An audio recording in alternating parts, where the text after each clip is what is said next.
I challenged the Microsoft Excel world champion to a battle. AI surpassed humans at chess and then Go.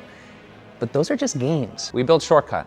Open it up in Excel, tell it what you need, and it will do your spreadsheet work. It's getting really good. So we wanted to see how it would fare against the best human experts in the world. I went head to head with Michael Jarman, the current champ. Michael Jarman is the reigning, undisputed financial modeling World Cup winner. If you ask ChatGPT for who the best Excel expert in the world is, it'll probably say Michael Jarman. We're judged by Dim Early, who Satya himself called the LeBron of Excel. We competed on 4 official championship cases: a financial mini model, a scenario analysis model for a restaurant, a detailed LBO model with a bolt-on acquisition scenario, and then finally 145 rapid-fire questions. So let's see how we did. Go ahead.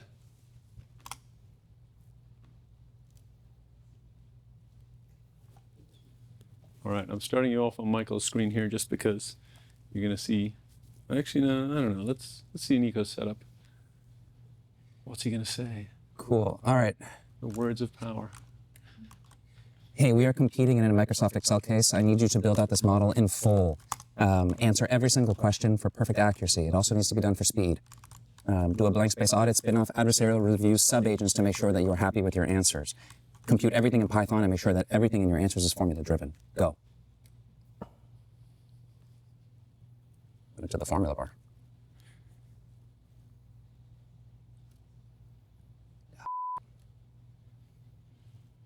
Oh, the pressure. All right, so he's giving it the PDFs with the instructions.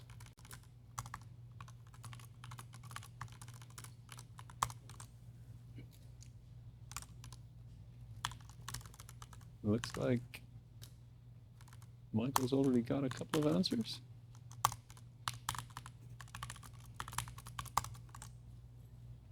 Okay, Michael has 2 answers in. I mean, so you know what to look out for. This will probably run for a while and then bang it all out at once. So you're going to see a lot of action from Michael. Relative quiet over here for a while, but so the questions for this one are all about like buying a company and how you think about valuation and earnings per share, that kind of thing. So it's sort of, you know, relatively standard corporate finance stuff. So you've got a bunch of assumptions there about, you know, the share price at the moment and what premium will be paid and how many shares are outstanding and that kind of thing. So looks like Michael is on question 3. Let's take a look at. Oh, all right. Well, this is what I told you. It's gonna, once it gets going, it's gonna zoom. Now the question is, there's 7.5 minutes left. What can Nico do to be as confident as he can that these are the right answers, or is he just going to? Right. So part of what I asked for was to spin off adversarial review subagents to kind of verify its work. Okay. I could do this endlessly just to get to like more and more confidence, but then I will be much slower. But I feel like 1 pass might be the right amount. Makes sense. And in fact, because I started it before I understood it, I'm now asking it like, what the hell are we doing here? Yes. Do and then learn.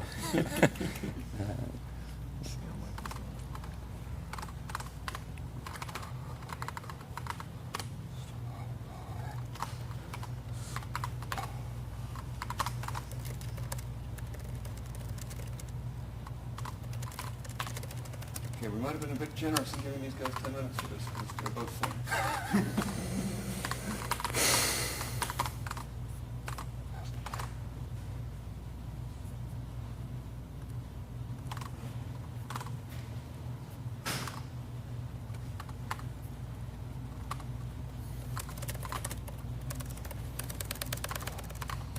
Are you confident you're correct? Double check your work. Ow.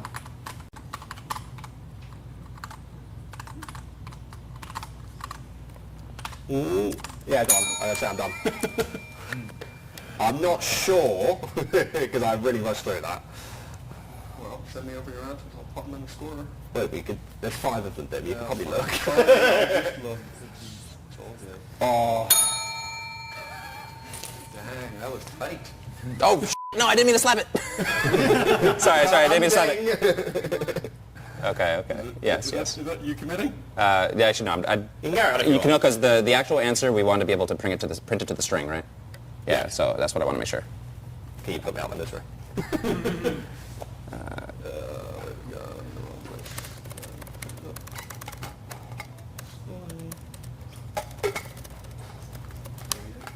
Yeah. I've got a point. Yeah. That was our best chance of getting a point as humanity. I can relax now. That was bloody impressive. What was it, like 3 minutes or something? I would have thought. Awesome. I'm gonna take 1 second. I did the buyback by adding the number, not subtracting. I heard the sort of mumble of, oh yeah, that's what it is. All right, save as.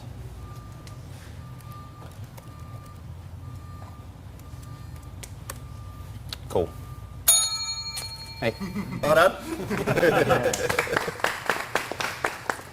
you were cooking, man.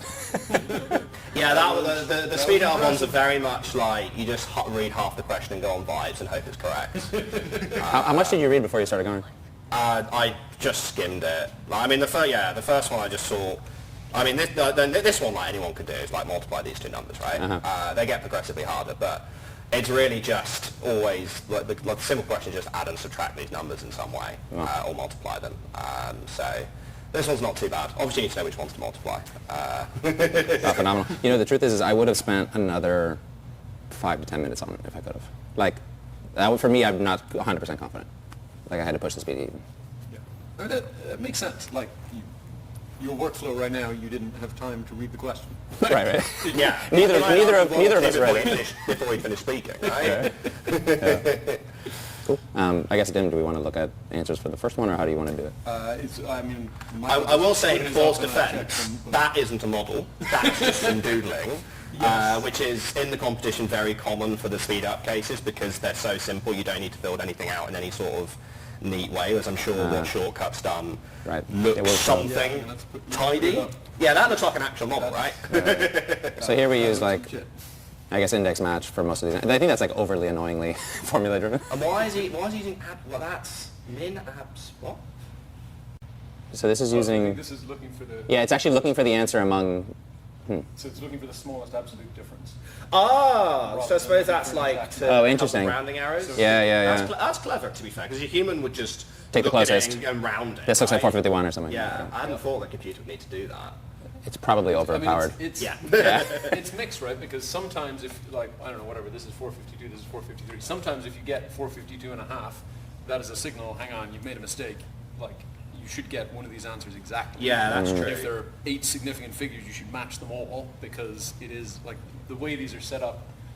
I mean, modeling in the real world, obviously, you know, maybe I make one assumption and you make a slightly different assumption. We're going to get to different values for a company, whatever. But with these cases, you have all the information you need to get it exactly right. So, yeah, I mean, it's a sensible approach. Look for the closest one, but it might also mean missing a signal of, wait, this is pretty close, but it's not quite.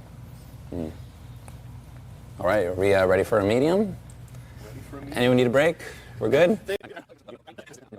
Yeah, so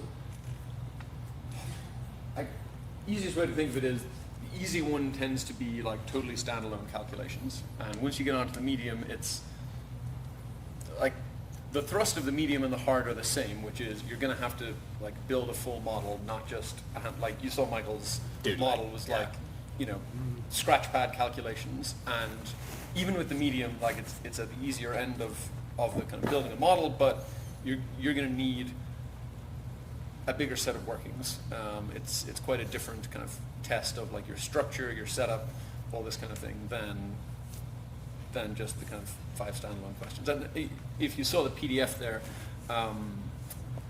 like for the easy ones, like the instructions are entirely in the question. It's like, okay, here's the last 12 months EBITDA, here's the multiple, what's the valuation? And it's just, the information is all there. With the medium and the hard, there's like a PDF of instructions that tell you what is the background, what is the company doing, what kind of things you're going to have to model, what kind of assumptions you're going to have to make, and then the question will just be something like, what's revenue in Q3 2027 or something like that.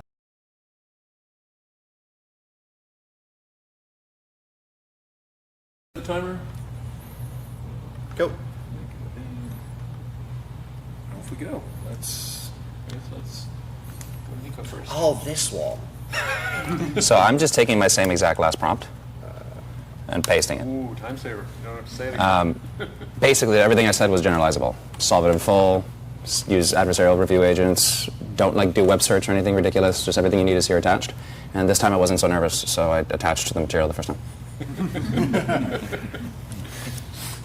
And in parallel. Michael is probably going to be less exciting viewing right now because he's just going to be in setup mode. But so this is a little bit of an unusual financial case in that there is a map, which, I mean, there's kind of coordinate information there as well. So you can see that, like, the idea is this is about opening up restaurants. And so you've got the different urban eats and gastrogo and bite bars and candidate locations for a new restaurant. And so you have to think about what the restaurant can make based on how close it's going to be to competitors. So if you open up here, you're right next to a competitor. You open up here, you've got more open space, but you also need to think about where there's foot traffic and so on. So there's a bunch of different stuff to model here. Oh, I love it. I love it. Michael is starting off by writing a lambda for a nice repeatable calculation. Excellent. All right, let's see what Nico's up to.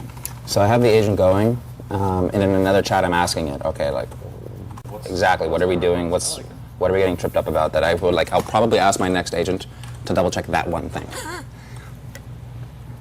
Cool.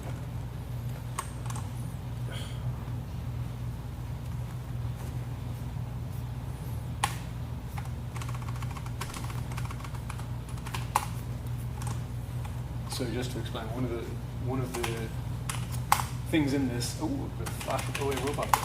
One of the things in this is about distance, like distance from competitors and other things, and so the lambda is basically just a reusable function Michael is setting up here to be able to say,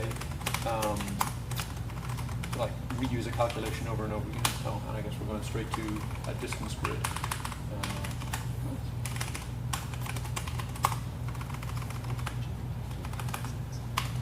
See what's going on over here.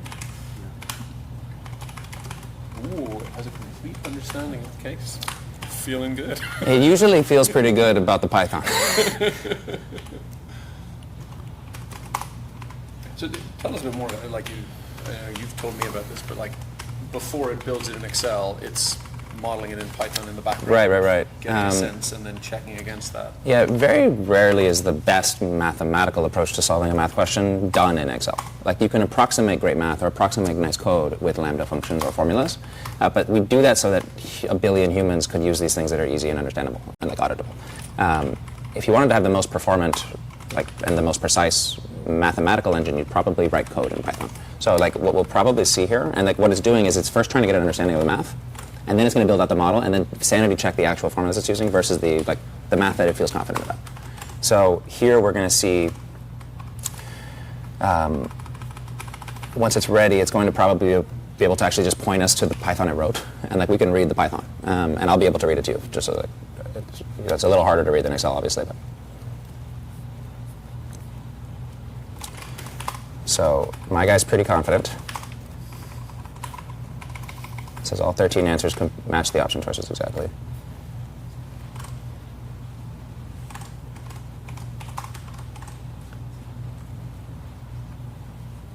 Michael is starting getting points on the board.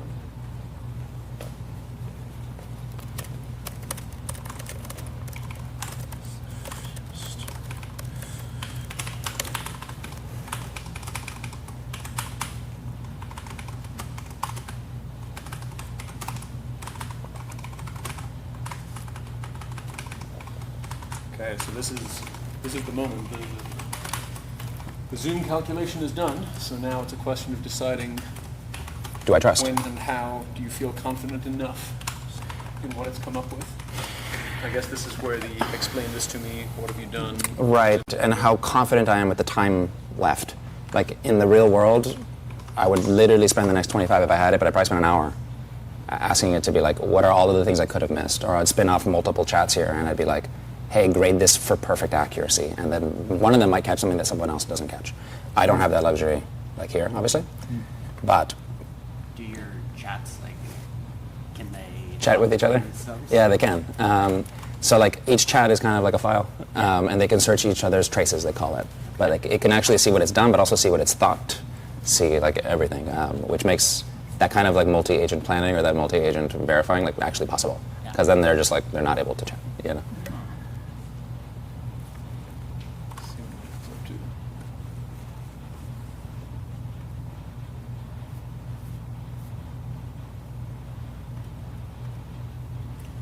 So these are the different like adjustments that you have to make to your price according to how many competitors are nearby and how far away they are, and all of that. Figure out your sales volume.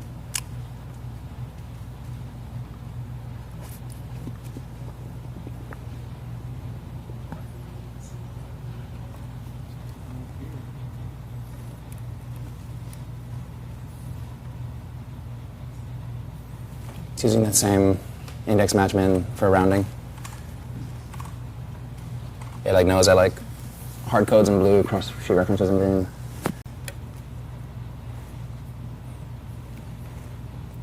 So it's, oh, sure. So it still hasn't spun off adversarial review subagents, which could take some time. Like oftentimes as long as the actual work did, because it's redoing the work. Yep, makes sense.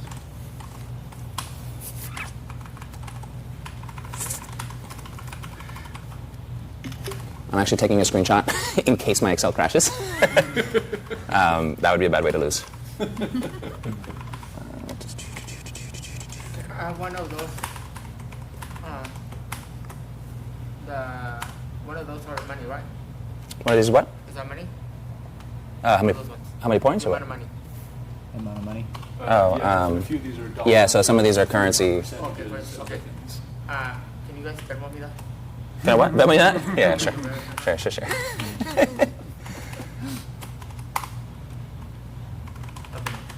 Okay, I don't care about formatting, guys. All right.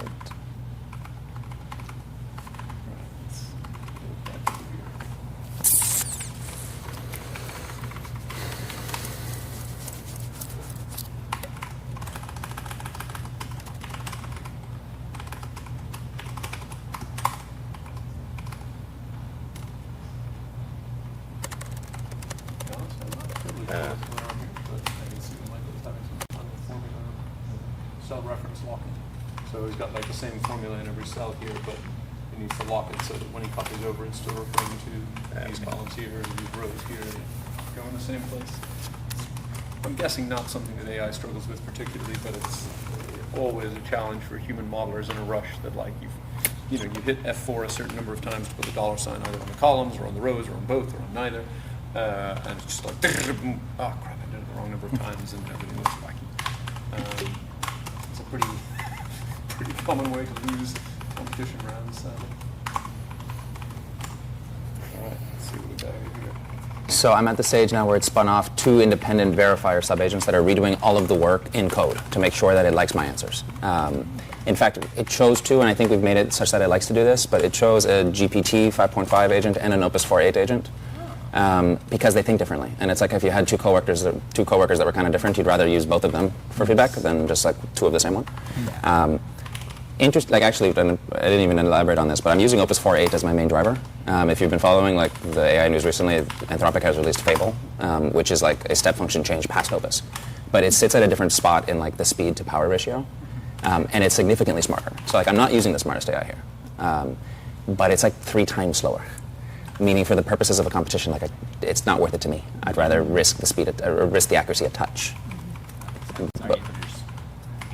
So yeah, so here I could just go Fable, GPT, or Opus, and we like don't even give you the crappy ones because like people aren't used to like you use Excel and you don't do any AI with Excel. The template and I put in the numbers. Right. I screenshot it sometimes and put it in chat. There you go, and then you paste back. And I ask my question and it'll help sometimes, but. Right. Yeah, that's like. So that's why we don't give people bad models. Is like people aren't used to this new thing, and like let's not show them crappy stuff yet. All right, so look, I'm at a point now where I have one reviewer saying I'm good, if I got nervous on time right now, I would probably just shoot it. But I'm going to give GPT a couple minutes. All right. How's the fate of humanity doing? He's locked in. I mean, I will say this is, 10 minutes is an intimidating benchmark on a case like this.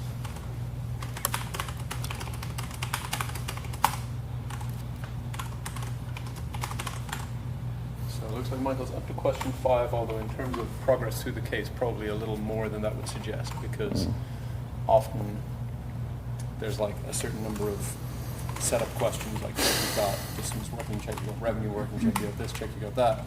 And then if you've actually built a model that does all of those for every case rather than just the specific one you were asked about, then you'll find it kind of comes together relatively quickly at the end.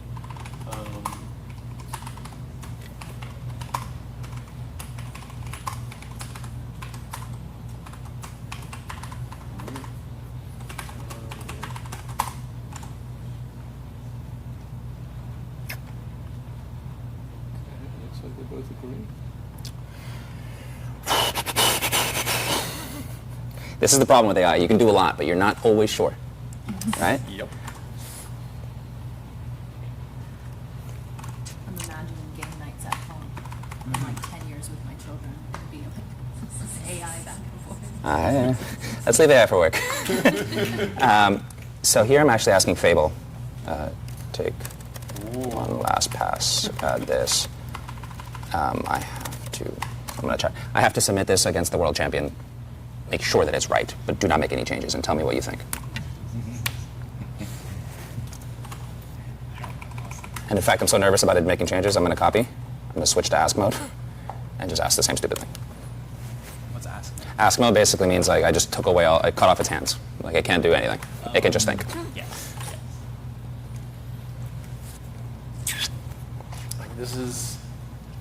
This is the hard part for you, right? Because Right, who am I to verify this, right? Like, I mean, I actually worked in finance before, like I know how Excel works, but I wouldn't, there are people who are 10 times better than me that still wouldn't qualify to compete with them, you know?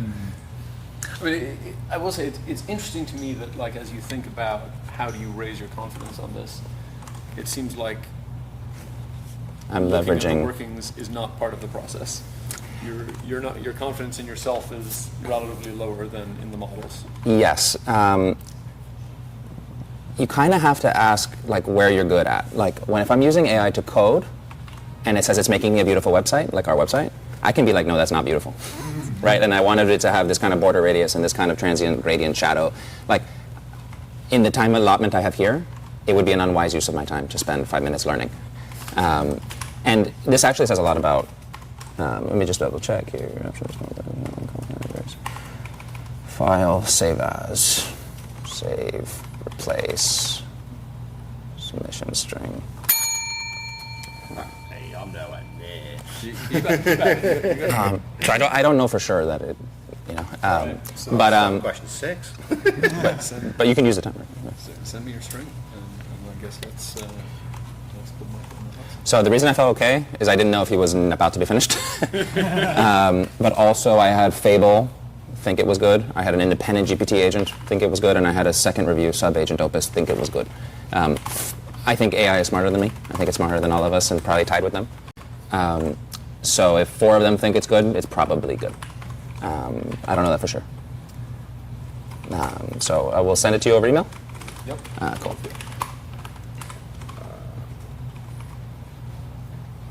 I just don't know what I've done wrong.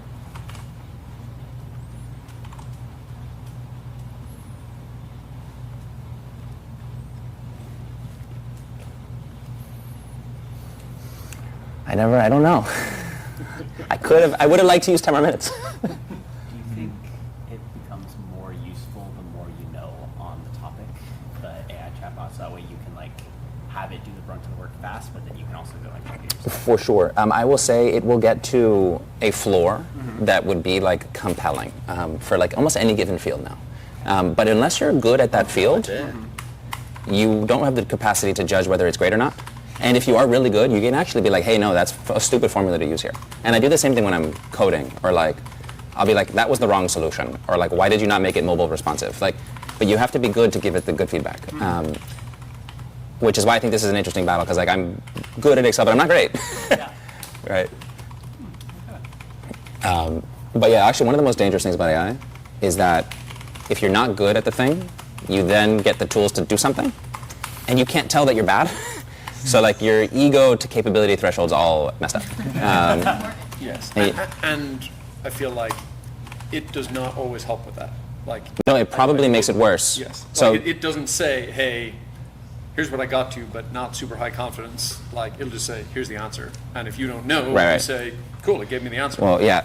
There's also, it'll do the opposite sometimes even, where it's just like someone will think they're being somewhat intellectually honest, and they'll say like, so I've submitted this, but I have this like kind of spicy take that it really should be like this, right? And it's like, that's a moment of genius, actually, Nico. Like, that was brilliant. The rest of the world doesn't know it yet. And like, there's a term, and like, you get kind of diluted, and the term for this is like AI psychosis. Like, you just get super deep brain rot from like AI agreeing with you all the time. And that's why they actually shut down GPT 4.0, which was a model from like a year and a half ago, because they called it too sycophantic. Like, people were like, just like, it was their best friend because it would always tell them what they wanted to hear. But yeah, it's bad. It's just as bad in work, you know. So we'll see how we look here. All right, you send me your string? I sent you the string. Come on. I know, what if one is wrong? Well, if it's one wrong, I'm going to be in trouble. Because also, like, they're kind of contingent on each other. Somewhat. Okay, I don't understand why that's right, but fine. Right, now what do I do?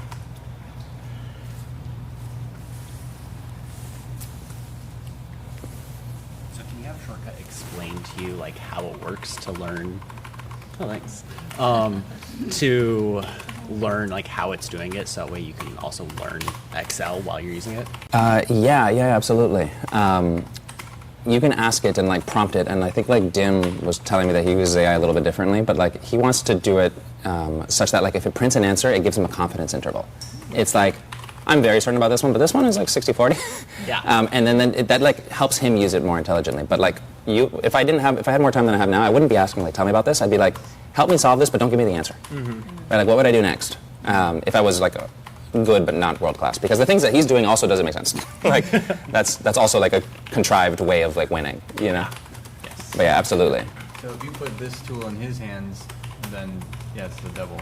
So after the contest, what we're going to try to do is give them access to it.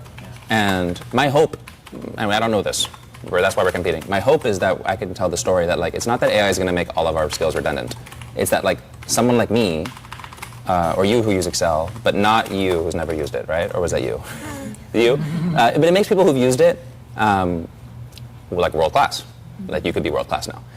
But it should, if we do a good job, make people who are world class like superheroes. Yeah. It should make them unbelievable. But we don't know that for sure. So Dim knows something I don't know. Have you got something wrong? I'm keeping quiet for now. Stay in the zone. So he won't get a chance if he did have something incorrect to correct it in the time frame. He No, just, I mean, when you submit, it's like final answer. There's already, like, because the questions here are all multiple choice questions, like, there's actually already more feedback than you would get in the real world. I mean, it's the only way we can make it sort of totally verifiable test between two people, right? But it's like, it's actually already quite a lot of like, I mean, even you can see where Michael was saying, wait, why is this not matching? Like, the reason that it gives multiple choice questions is because it acts as a way of clarifying the instructions, because it's not easy to describe, you know, all these business processes and the logic and so on in a totally clear way. And so most of the time, there are like what I think of as like a few signposting questions at the start. Like it'll ask you, you know, a calculation that's whatever, only from one store, only in one location, only whatever. You know, it might start off with like, how far is this store from that store? And then it might say how many stores are within X distance of this store. And then it might say which store has the most stores within this distance of it. And then you have to, you know, then it builds up to the whole thing of like, well, okay, if there's an adjustment, if a store is this close but not if it's this close, and how many are within that, and so on. Like it builds up to that, but you get quite a bit of kind of steer along the way. But I mean, it's certainly possible to get most of it right, and then have something wrong and be a kind of near miss on the end. I'm asking it now. If we're wrong, what did you want? Like, I'm curious what it's going to say about that. let's see. So it really feels that it's right, which could be an interesting, like if we can look back and see that we're wrong on something, it'll be noteworthy. All the 4 agents I used redid all of the work from scratch and independently verified that they landed on the same exact spot, both through Python and through Excel each. So there was like 8 attempts at the solution. They always landed on an exact multiple choice answer, and they didn't even know what the answers were. Yeah. So it'd be pretty. Yeah, that makes sense. It'd be interesting if it was wrong, and it would probably point to that. And this is true, that like the people who make the cases know that there are a couple common failure points that you could get tripped up on. Like there's 60 months here, but like you have to think about the next month, so it's 61 months, and you wouldn't think that 12 years or 5 years has that many months, or something like that. Like there's common traps, and we'll see if AI has fallen for a trap. Right? I mean, I will say most of the time they try not to be. I mean, sometimes in the short ones where it's like standalone and it won't hurt you anywhere else, they will, like Michael was saying, it's you just divide this number by that number. But sometimes they will put in other numbers that are not relevant, and so it's because if they just say, okay, here's number A and number B, multiply them together, okay, simple. But if they say here are 10 numbers from the financial statements, take the relevant ones and calculate this product, this ratio, whatever, then sometimes they will include something where if you pick the wrong one, you get what appears to be a correct answer because it's among the answer choices. But in the longer models, it's like if you misdirect someone and kind of trick them into thinking they've set off down the right path when they've set off down the wrong path, it means that they're building a foundation of everything else on a mess, and so they're not going to match any other answers down the road, and it's just kind of, it makes for a frustrating experience for the participants, and so they typically don't do that. Although never say no. This explanation is taking me back to AP exams in high school. Like, I feel like those exams are built similarly, I don't know, where, yeah. So, flashbacks happen. Yeah, trying to get you. Trying to trick us. Oh, so this is how confident AI is. If this loses, it's because of Q14's author's sloppiness on the boundaries. He's blaming. As someone who watches AI get wrong, sometimes you got to be careful for that. You don't want that. Yeah. So I was just saying, I mean, from a competitor's perspective, I haven't checked what this one looks like, but when I think like where am I most likely to be wrong without noticing it, there are like sometimes the answers are a number that's like $457,365,242.15. And like if you match all of that, you can be pretty confident. Yeah. And sometimes it's like, which one of these has the highest revenue? It's like there are 5 categories, and all 5 categories are available answers. Like if you're wrong, your answer is definitely still going to be in there because they're all available answers. Or like if it's a kind of small whole number answer, it's like 0, 1, 2, 3, or 4, or 5. It's like I don't know. It's definitely somewhere in that range. Whereas if it's closer.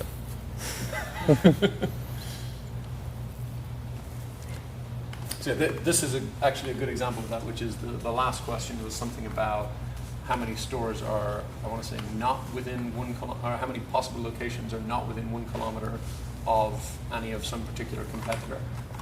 So that is one where it's like a whole number answer. Like you could, if your distance calculation was slightly off, or if the case author was sloppy, as it's potentially sassing here, then it would be easy to be like slightly off and not realize. I gotta be ready in case it's right and the author's wrong. I mean, that is not totally without precedent, I will say. I'd say they do a pretty good job of QA these days. Right, so here's actually what it's saying, that there, it says that there are 38 cells that are precisely 1 kilometer, or at least to two decimal places. And depending on if that's how it's being counted, and if you use equals or greater than or equals to, that would impact the answer. So depending what they mean by more than, Is it more than or equal to? I actually, as a human who's not competed, would assume this means truly more than. Like 1 to 1 would not be more. I hope that it made that same distinction. And again, if I thought I had 10 more minutes, I would have asked that question I just asked, and then been like, what do you think is the right assumption? Should we have assumed that or not? Yep. Yeah. Yep. I mean, I will say that's the kind of thing they will likely have been quite precise about in writing the questions. It's, you know, when you get into nuances of, I don't know, like what's a tax deduction versus what's a tax credit, and that doesn't mean exactly the same thing in every jurisdiction in the world. Like writing for an international audience, there are some unavoidable ambiguities, but So I'm saying, Dim says I should have been precise, so tell me. He's going to respond, I want to meet Dim. let me talk to him. 274. Now what am I off by? I know why. I'm actually curious to watch him. So he's using lambdas here? Mostly not, right? It looks mostly traditional. What have I done wrong?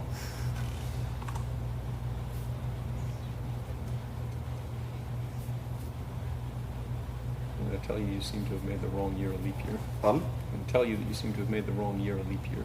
Just, you know, in the interest of getting unstuck. Yeah, no, I know that.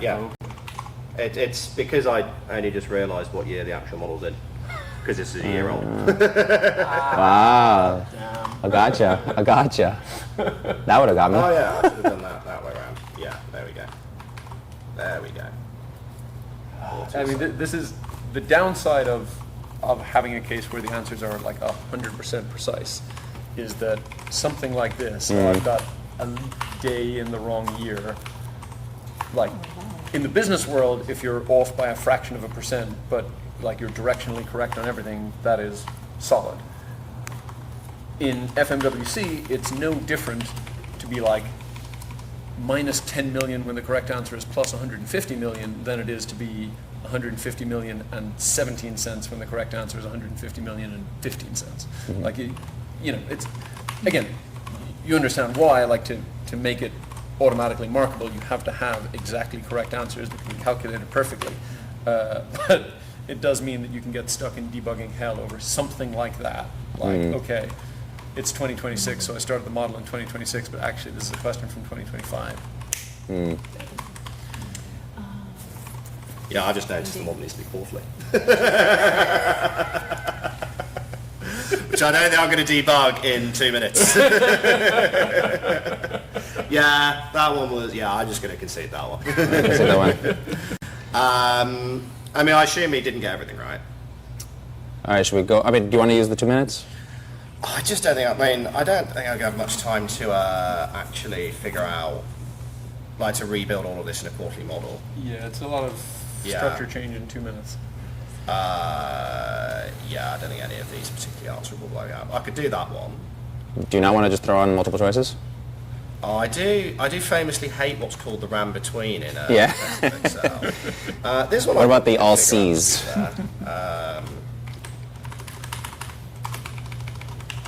So that is 5, 6, 7. So it's going to be sometime in 2028, probably Q3.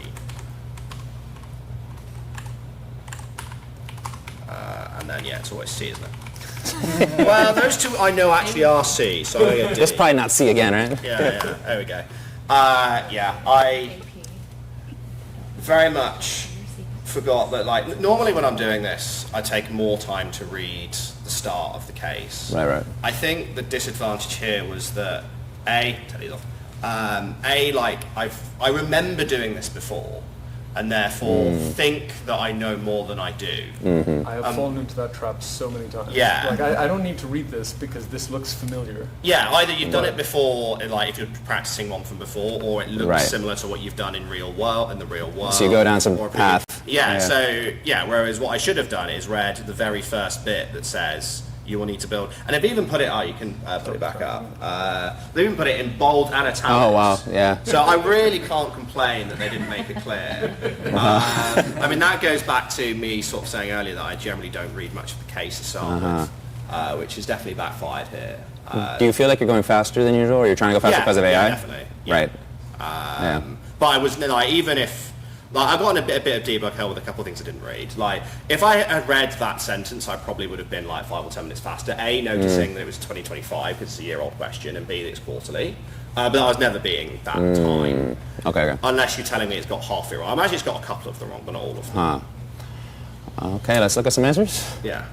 It's got them all right. Yeah, well. Okay, I've run into a couple. So I had done some practice cases last week, and it's actually for sure clear to me that I would have gotten destroyed if I didn't do these practice cases with shortcut.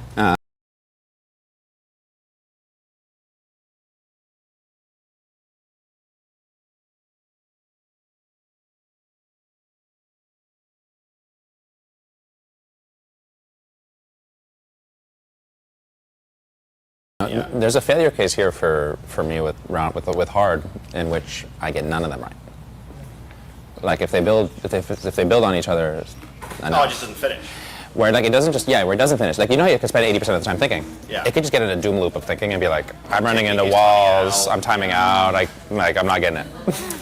There is a sort of equivalent thing as a human solver, which is, sometimes you just build to get the next thing, but sometimes the best way to solve a whole question, more on the MEWC side than the financial modeling, but like sometimes the best way to solve a whole question is, the levels build on each other and they become increasingly generalized and increasingly whatever.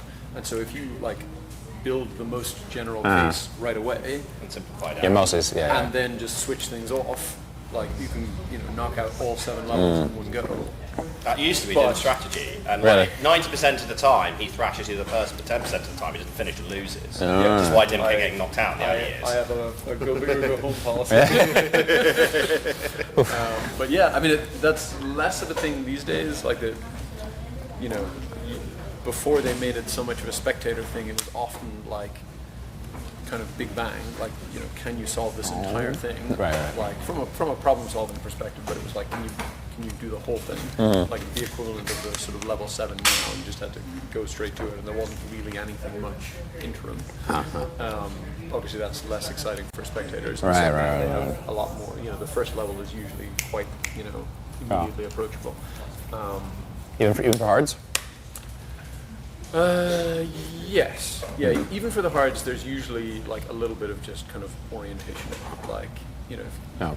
make sure you know where to find information in a supporting table, make sure you've maybe you're going to use an inflation index in all your calculations, and so it'll ask about what's the inflation index in March of 2028. Just it's again kind of signposting. It's just a way to make sure if you get this wrong, all your other answers are going to be wrong. So let's make sure you've got that right. Right. And if it's inflation with actual over 365, then maybe they'll ask you about a February and a leap year. Okay. That was your guess. That kind of forces you to okay, hang on. How can I possibly be off only on the 4th decimal point? Oh, right. Yeah. Should we get that? Let's do it. I'm gonna use the restroom really quick. You guys mind if I have You're good. I hope someone comments on it. Yeah.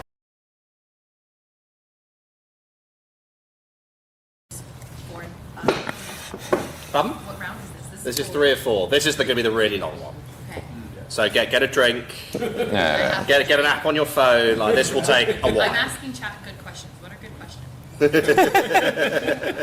Ask questions that it thinks would be interesting to Michael Jarman or Dim Early. I know exactly. It knows them, yeah. So this looks like the full length, by the way. Oh no, that's a little longer than that. Yeah. Oh, it's not terrible. It's not great. That is definitely that is the kind of formula that an AI would write and not a human. Yes. Yeah, because if you there's a lot you could improve there. But watch, let's do this. Watch, you ready? Before we start. On S16 of Q4. Quick note, if anyone's ever talking Q14. and you want to be heard, it's on this. Can you And refactor? back to Nico for how much crowd interaction, but if there is have them have this. Oh, cool. Yeah.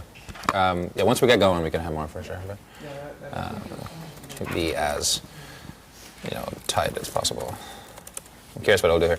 I mean, it could just hard code it, but 0 would be very tight. yeah. Well, yeah, because I landerized all this at the start. Right. There's one thing. I think I was leading for about 30 seconds. Yeah, I saw it. I got nervous. Testing refactored formula. So put a test somewhere here, right? Let's see. I cleared it. It feels okay. So S16. It switched to account if. Okay, so it took out the if and just made it that equals 0 multiplied by. Oh, counters the end. I was going to say, you can't do that with counters. But no, you can do that. Yeah. Tighter. This is actually usually, this is interesting. This is actually how I code. So like, I'll have a PR to like push a new feature. Yeah. And then I'll independently ask agents, I'm like, is this as clean as it possibly could have been? Or are we introducing bloat? And it's like, nah, it could have been cleaner. I'm like, oh. All right, redo it. Floating point errors. So in the actual competition, I lost this round because of floating point errors. So Really? it's good that it's... Do you remember? You won this round. I wouldn't have won by more, that was it. Because I got this question wrong, because my sequence was going to like 4.999 was rounding down to 4. I like this one. This one's a trap because of exactly on the. Yeah. Yeah. Yeah. It's smarter than me, man. All right. Isn't that crazy? Oh, this one. Oh wait, you have it? I do. Let me see. Wait, I'm downloading it. I haven't opened it yet. I haven't opened it. I remember the name. Did I win this round? You're making it easy for him. You want to That's right. I do want to see. I'm hoping for humanity. I was building half an LBO model earlier. What's that? Now that you're in private equity, right? Yeah.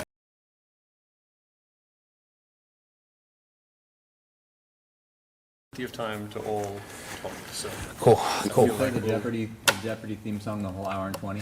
That's what I'm listening to. I want countdown. I want you to feel like you got 30 seconds left for the entire hour and 20. All right. So we're good. We're good when you're on first. Are you open to it? Yeah, it's cool with me. Yeah, I'm open. I'm about to be if you want me to. Yeah. So, well, I guess I'll hit go. But no, I was asking these guys whose screen do you want to see for the opening. Well, he's probably going to be typing things in at the start. Or I'll be. I'm going to be formatting timelines. He's going to be doing things. So you probably want to Fair start enough. there. Okay. We'll start Okay, there you go. All right. So, 1 hour and 20 minutes. Let's go.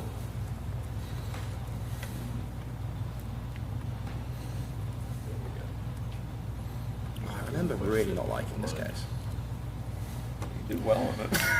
It doesn't mean I liked it. It does not. It does not. All right, so I'm pasting the same prompt I used the last 2 times. Solve this case in full. All Python from the German graphic server. I'm trusting it, so we'll fire it off. I'm actually going to spin off another agent with Fable, knowing that this one is supposed to be nasty.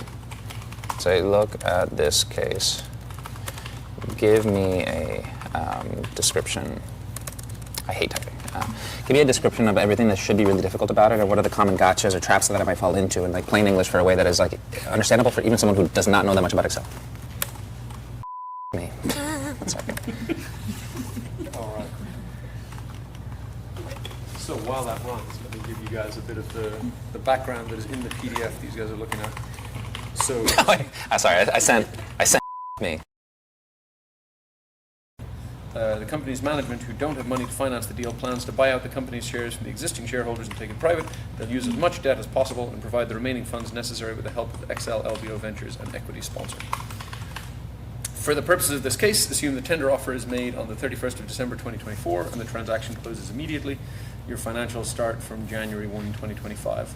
The analysis will require an annual 10-year model. Some questions will require a 3-statement model. 3-statement meaning income statement, cash flow, and balance sheet. Where are we going? do not round your calculations at any point. That's kind of always the way with these things. Tender offer. The company is public, and you're making a tender offer at $15 a share. So tender offer is basically when you offer to buy shares that are traded in the public market. Rumors of a potential transaction started before the tender offer was announced. Again, kind of true to life. On the day the rumors emerged, the stock price jumped over 20%. To evaluate the offer price, calculate the normalized price as the average share price for the 30 days prior to the rumors start. So in other words, everybody heard about it, stock price went boom, then we're going to look at previous 30 days to figure out what's reasonable. Target's share price is provided on the Assumptions tab in the financial model. And then there's, we probably don't need to get into all the detail on all of this, but basically you've got shares outstanding and you've got stock options. So whatever, if the shares are being bought at, well, I guess it doesn't say it in here because they need to work it out, but let's say the shares are being bought at $30 a share and someone has an option to buy shares at $20, then they're going to exercise that option, so that needs to get bought. So you get $20 from them, but there's an extra share. And there's this whole kind of process to figure out, okay, if I've got options at this price, this price, this price, this price, this price, which of those are going to be in the money and get converted? How much money do we get from them? In other words, if someone has an option to buy at $20, you get $20 from that, but you have to give them a share worth $30, so you kind of net that out and figure out how many shares you're going to end up with. So that you basically use the money that comes in to kind of buy back shares or to kind of net off what you need to pay in. So there's a whole kind of calculation there. Then there's a management equity rollover. So the management already owns equity amounting to 7% they'll roll over equity amounting to 7% after all the ins and outs, which is a little more straightforward than if you had to go from where they are today, but fair enough. Then there's a whole bunch of stuff about sources and uses. So, like, if you buy a company for, whatever, $500 million, the total amount of money you're going to be handing over is going to be more because, you got to pay debt fees, you got to pay, advisor fees, you've got to do a bunch of stuff, basically. So there's a kind of list here of the different sources you're going to use and the different uses you're going to put them to. So in other words, the source is going to be as much debt as you can manage based on the company's leverage limit, equity that the management rolled over, and then whatever the sponsor has to pay in to make up the balance, and then they're going to use that toward the share price, the share purchase, but then also refinancing the existing debt, getting the company to a minimum cash level, and then all the fees associated with everything. So lots of fees to calculate. As you would expect, a big part of any kind of LBO model is modeling the debt. And then they'll need to make a bunch of financial projections from there. And the other kind of slightly funky thing is that they need to sort of allocate the purchase price. So in other words, if you buy the company for some premium over what it's trading at, or what the kind of fair value of it is, then you get a certain amount of goodwill. You might also, if the book value of their assets doesn't reflect what they're worth at the moment, you might, I think in this case, you write them up, and so that kind of partially offsets the goodwill. There's a bunch of other. You recording me here? I'm recording Dim to make sure I'm capturing all the important stuff. I'm not sure that it gets to have all this guidance. Fine, I deleted it. Okay. And then if that wasn't enough, there's also a couple of other things of, like, they contemplate a dividend recap at some point, which is basically they kind of re-lever. So, like, they'll borrow, I think they borrow 6 times the last 12 months EBITDA, like, up to the kind of leverage limit they can get away with, basically. And then over time, they'll pay that debt back down. So they'll have, like, scheduled repayments, and they'll also, I think this case has it's a fairly standard thing, is to have, if you have cash above a certain level, then there's an extra kind of sweep triggered. So, like, if you have more than $100 million sitting around, you don't get to hand it off to your shareholders, you have to use it to pay down extra debt. And so the kind of debt balance will go down, the leverage will go down over the years. In a sort of perfectly pure world, you'd repay all the debt, and then whatever is left is good for the private equity firm. But they're quite focused on their returns and on their timing and so on. And so if they can say, okay, well now the company is in better financial health. We've raised the EBITDA. Maybe we can get away with more leverage because the market has changed or whatever. They will re-leverage it back up to the max and pay that out to themselves as a dividend. So the dividend recap is one topic, and then there's also a thing in here about a bolt-on acquisition. So like basically that if they think there's another company they can buy and put together with this to get synergies, get something that'll be more than the sum of the parts, then they'll issue more debt to do that. So this is kind of a switch of like you can do a dividend recap or you can do a bolt-on acquisition, or potentially you can do both. The model taking shape here. I'm pretty far. So I actually have all my answers.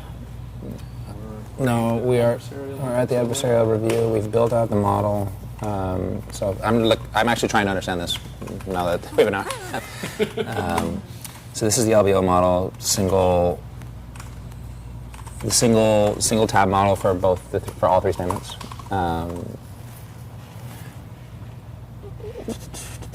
Modeling out since 2025, like it says, annual 10 years, right? 1, 2, 3, 4, 5, 6, 7. And by the way, just to be clear, most people, given the 6 pages or so of instructions that I just gave you the highlights of, are still reading at this point. Michael has already started building some. He's actually already answered a bunch of questions. But that's to be kind of off the starter plate at all 10 minutes into something as large and multifaceted as this is already pretty good. I'm gonna try this one thing that hopefully doesn't botch it, but you can write ask Shorty. Our mascot is Shorty the ghost. And you can ask questions without interrupting the agent, but it has the context of the agent. So I am concerned that we have all these decimal places. Why do we have so many decimal places? Will this hurt our performance grade?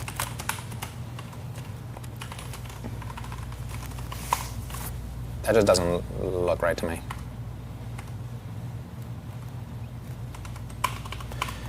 Also, one thing I just know this from my days in Excel, and I've been watching Shortcut since we launched it a year ago with models.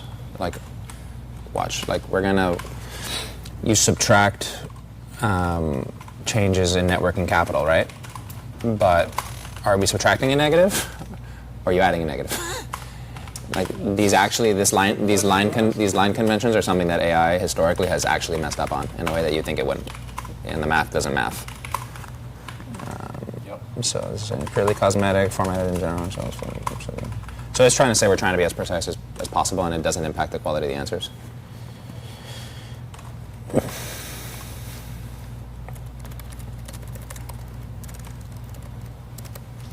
Yeah, Shorty. Let's see what Michael's doing.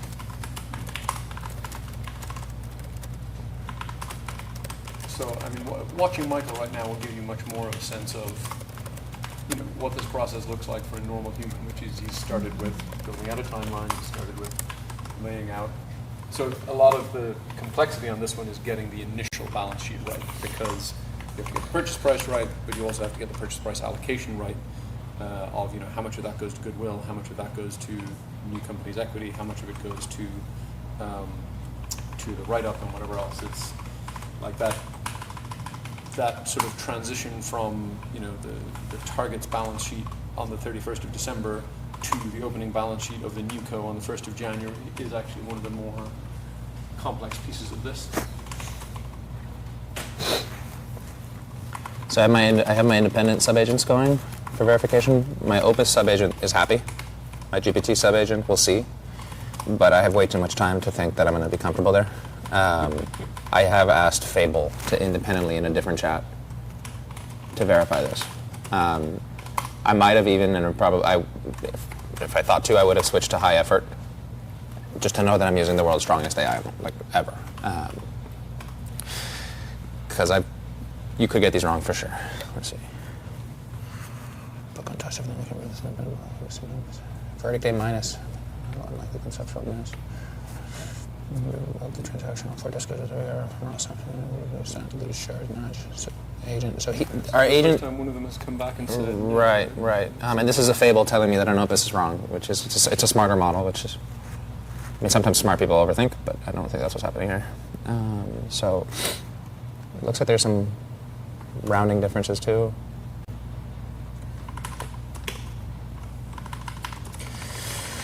So what doesn't match? The light is Q1, Q2 trading is which count it is. Averages the last 30 rows before the price round, but the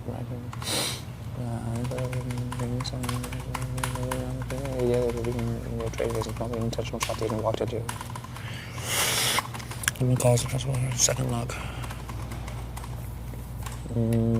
Why can't they? In the wrong space.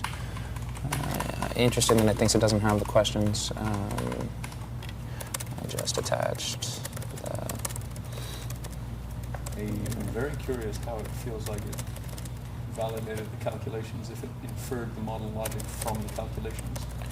Right, because it would be just taking what the other agent said as truth, instead of like the ground truth from the materials. That is something I for sure thought it had access to, which I would have liked to hear. Like, it should have said, "Hey, bro, like you didn't attach the stuff." Yeah, I mean, this is what I was saying. Is like I've heard this about Fable a few times, but like it is a little too inclined to just assume that what you want is for it to right. not bother you. Yeah, or sometimes it does, but you wouldn't think like we benchmark Fable at different effort levels, and one thing you'll see is at low effort on a hard quality problem, it's going to shortchange it. It'll do everything that it does will be right, but it won't do like the hard stuff. It'll just like take shortcuts, and that's actually relatively new. Different models have different like test time compute accuracy, where like they scale depending on how hard they think, but this one has a lower accuracy at lower effort than Opus 4.8 does. They didn't tune it for that. Only on like very hard stuff, or almost only on very hard stuff. You can get away with low effort taking shortcuts on like most human work because it's actually not that hard. But we're working on hard stuff that is time sensitive now.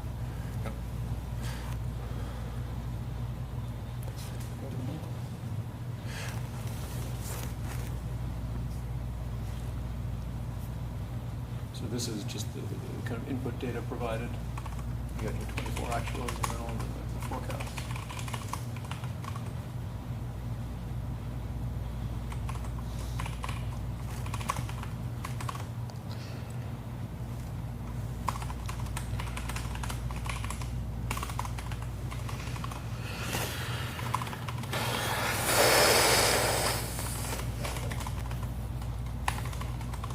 This zero minus thing is very like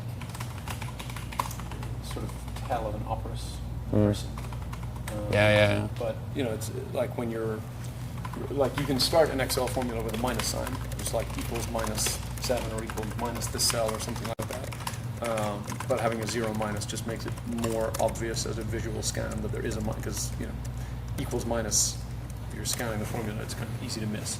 And like what Nico was talking about of getting the signs right on whatever net working capital changes that adjust your cash flow. Like, okay, well, if inventory went up, is that more cash, less cash? If accounts receivable went down, is that more cash, less cash? So like where Michael spent most of his career at Operis, they do a bunch of like model audit as well as model build, and so that kind of zero minus habit is, I think, a nod to making the model a little bit more human auditable. So I actually just asked that same thing to Fable. I said, give me an answer of every single line item for sign convention, because I just know that I can't trust you, like on that. Honestly, I think since Opus 4.8 days, I don't see that much, but it is a common trap. The cellular setting, nothing's right over.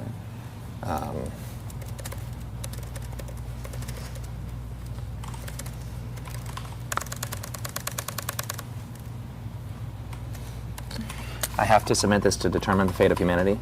Please tell me for certain if I'm good to submit. Spin off adversarial review subagents of every model type, and then give me the green light if you're confident, and do not hallucinate.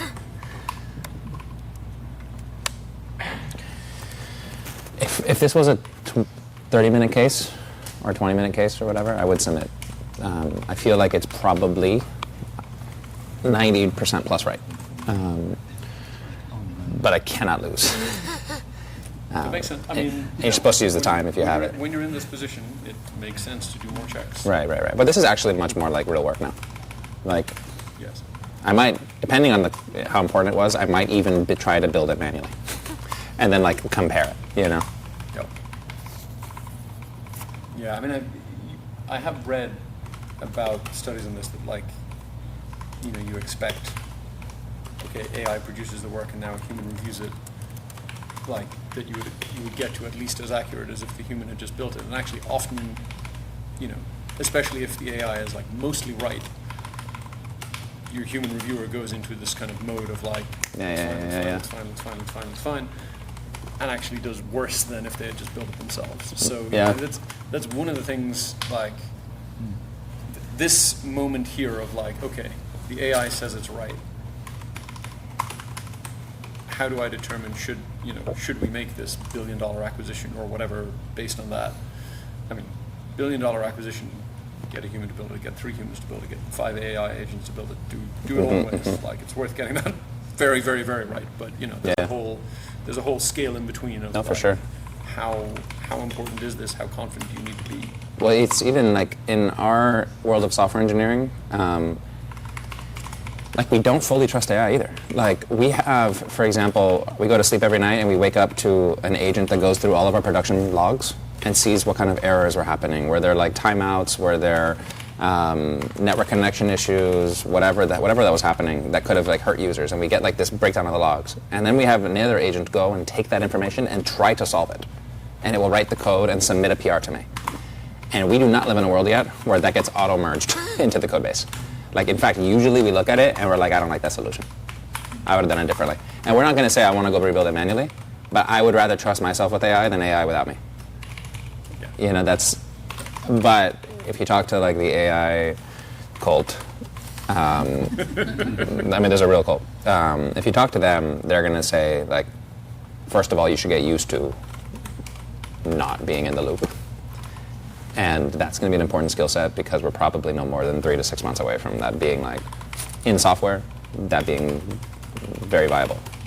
And there's an advantage to being the first to do it effectively. Yeah. I mean, it's. I've heard someone say, I think it's probably right, that like we're probably in like the most dangerous time ever in terms of like Excel building, like AI building things in Excel, in the sense that a year ago it was just, well, you can't, so do it yourself. Or like, maybe AI can tell you, teach you about corporate finance basics in a chat, and then you can build a model or whatever. And 5 years from now, maybe the AI will be like, you want me to fix that? You're a moron. And like 50,000 million times smarter than us. I don't know.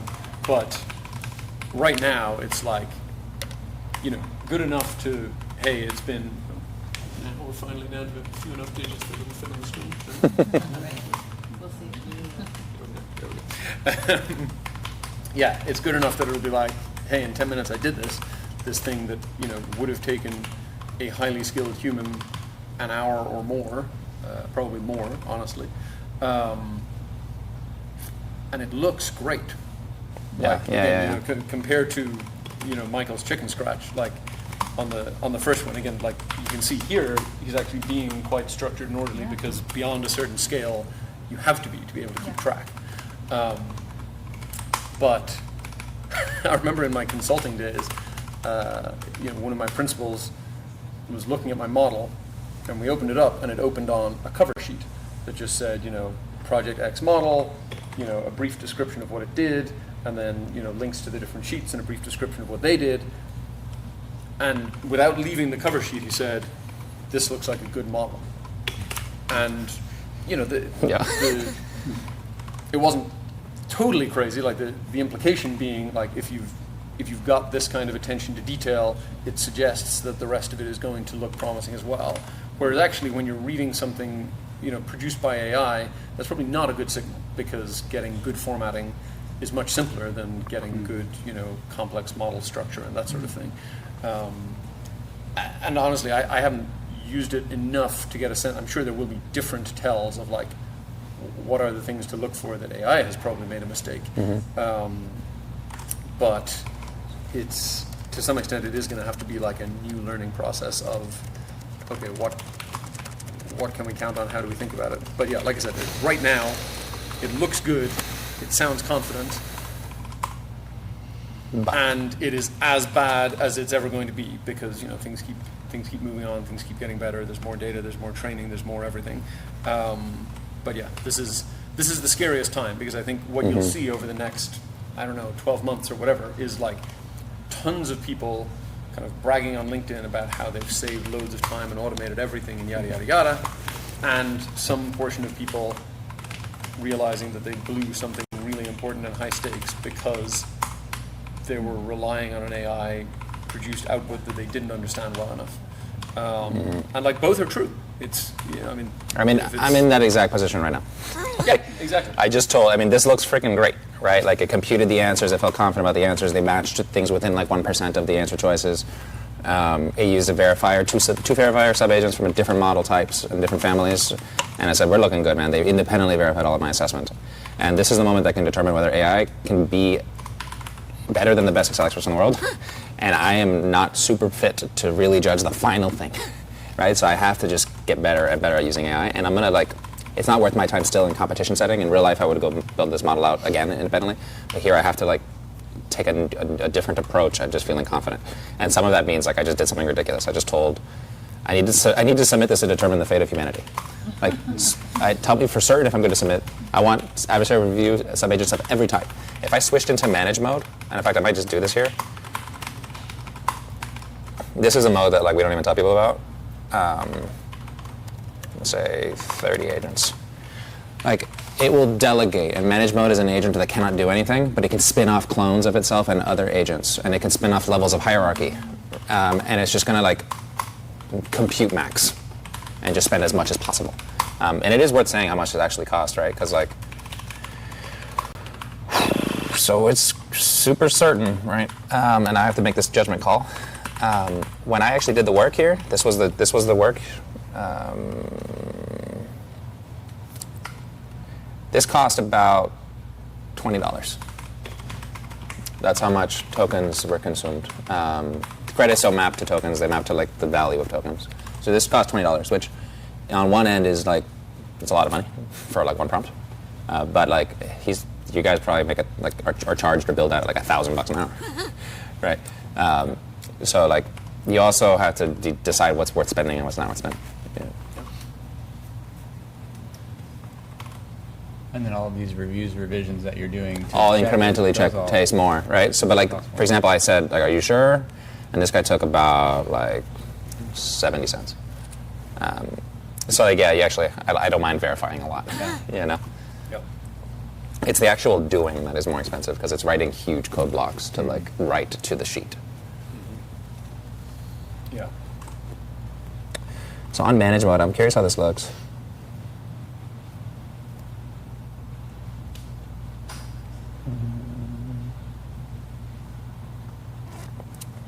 So the manage mode, even before spinning off a bunch of agents, presumably, it's spinning off 2 agents in parallel just to read the sheets and read the case materials and the questions one more time to make sure it's not missing anything. And then it's going to use that exploration to ground the questions and to ground the delegation better. And I might not have the luxury of time. I'm just a little anxious and obviously I have no idea how fast Michael is, you know? If I wasn't going against one of you two, I would have submitted. But let's see. All right. The interesting, we've talked about this before, but the interesting thing comparing this to real life work is, these cases start with, 1 or 2, or in this case, I think 6 pages of kind of detailed instructions and a sheet of assumptions, and then you build a model from there, and fast human is going to do it in an hour and a half. I think probably most professional modelers who kind of know this general area could do it in a few hours. But you think about how much time does a firm actually spend making a decision of whether to spend $1 billion or something like that. It's not measured in like 1 hour versus 2 hours versus 4 hours. It's like the hard part of the work, in many ways, is not this, or like the sort of value-added part of the work is like, what are the right assumptions to make? Like, what is a credible growth rate for this company over the next 5 years? Management says it's going to grow at 15%, but does that make sense? Like, being able to answer that question, like, it's great to have a model to tell you concretely, if you achieve 15%, the company is worth X. If you miss by 1.5 percentage points, then the company is worth Y. Like, it's, you know, the model helps you to understand how sensitive things are and things like that. But, you know, the bit that you really need to get right is, what is the correct input to the model, or what is the correct range of inputs, or what are the correct probabilities to assign to different inputs, or whatever. And you know, that's a mix of like commercial judgment in some cases, like how is this going to grow, but also a lot of interacting with people, like going and talking to stakeholders and understanding, you know, what's going on in different bits of the company and so on. So that, like, you know, there's a world where I don't know how close or far we are from the world where like the execution is entirely delegated to AI. Probably get there at some point.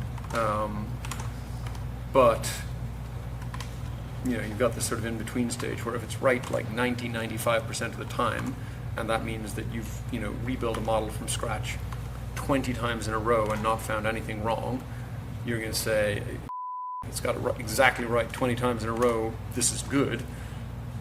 But if you're doing 100 deals, it is still going to get a few of those wrong. And so, you know, that's a challenge. But even in a world where you get to like, okay, I have prepared the one page, these are the assumptions, these are the drivers, we've kind of nailed it down, and now I can immediately convert that, or like in 10 minutes or whatever, convert that into a model that I feel highly confident of.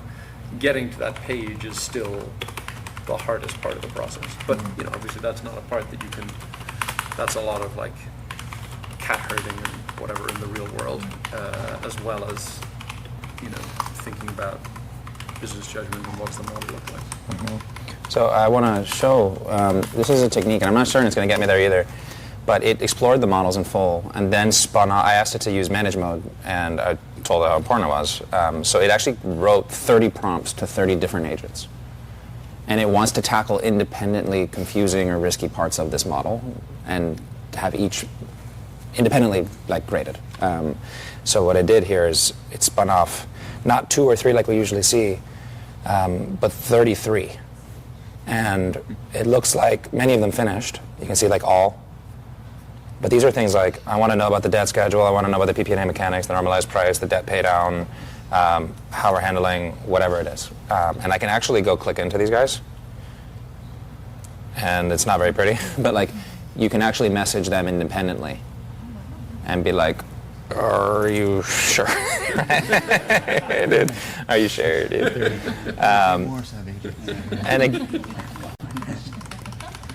And it's just writing this agent about the debt schedule, but I can go flip through every single thing that it thought to prompt. And again, it's not that I'm going to go independently verify all of these now. It's that I know I'm giving AI every frickin' chance not to mess this up. Yeah. Yeah. I mean, this part to me is the really interesting thing. Is like, you know, if you spin up 30 adversarial agents and they all say it was fine the first time, and that doubles the cost, how long do you keep doing that before you say, you know what, it's right off enough the first time? If I had like a whiteboard, I'd probably plot it like you have cost and confidence on like the Y and X axis, and it kind of looks like this curve, where like a couple more costs gets you from like 90 to 95, but like 10 more prompts get you from 95 to 99, or maybe it's 98 to 99.999, or you're just talking about like degrees of nines. Yes. There is a point on the curve where it's like you have to take some chance here. The same way that you got to make a decision whether to buy an LB, like to do the investment or not. And the model's not going to tell you if you're going to make money. It'll tell you if you think you'll make money. You know.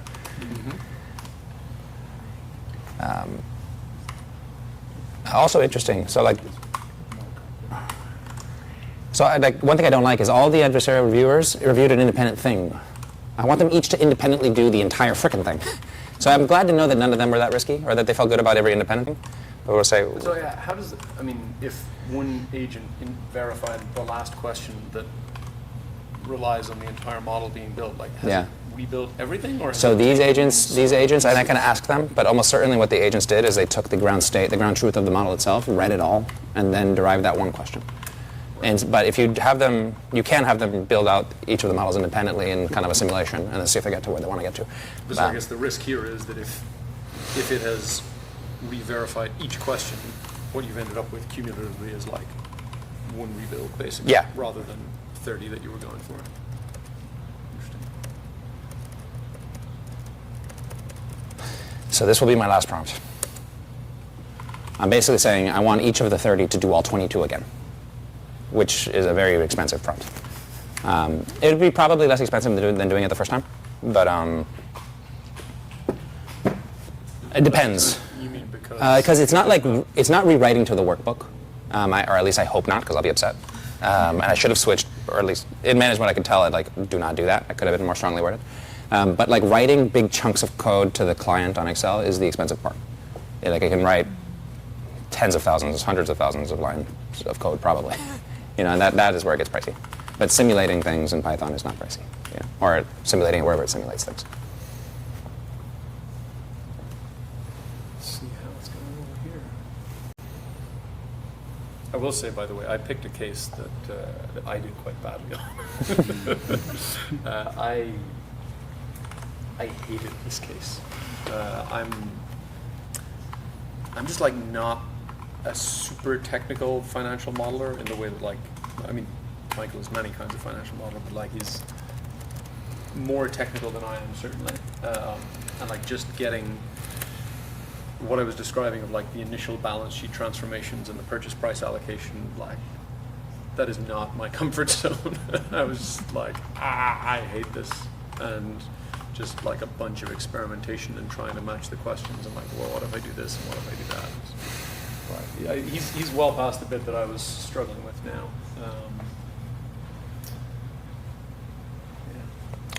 It likes to think it's very confident. But I'm going to let this last agent run, 30 more agents, all independently doing the whole freaking thing. I'm curious, across other disciplines, there are very common AI tells, like in writing it might be the M dash, or in design it's like the purple gradient. Mm-hmm. Have you found anything in this type of work that is super common, and do you kind of take that as an anti-signal? Yeah, it's an amazing question. Let's see, actually.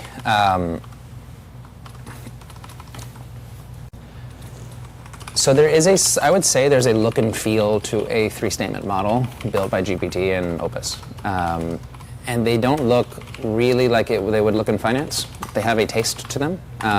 And they're kind of a taste that is downstream of what those companies really care about. So like, if you ever see a website built by Claude or a website built by ChatGPT, you can tell which is which. Mm-hmm. Like exactly what you're saying, the gradients and so on. You'll see like hints of stylized choices that like you wouldn't like you will see occasional purple or orange in a model. Mm-hmm. And you're like, why would we ever have that in a financial model? You'll see italics used more often than you think they should be. You'll see formulas. So it's in the prior example, actually, let's see. These all look like, because they're three-statement models, not that crazy.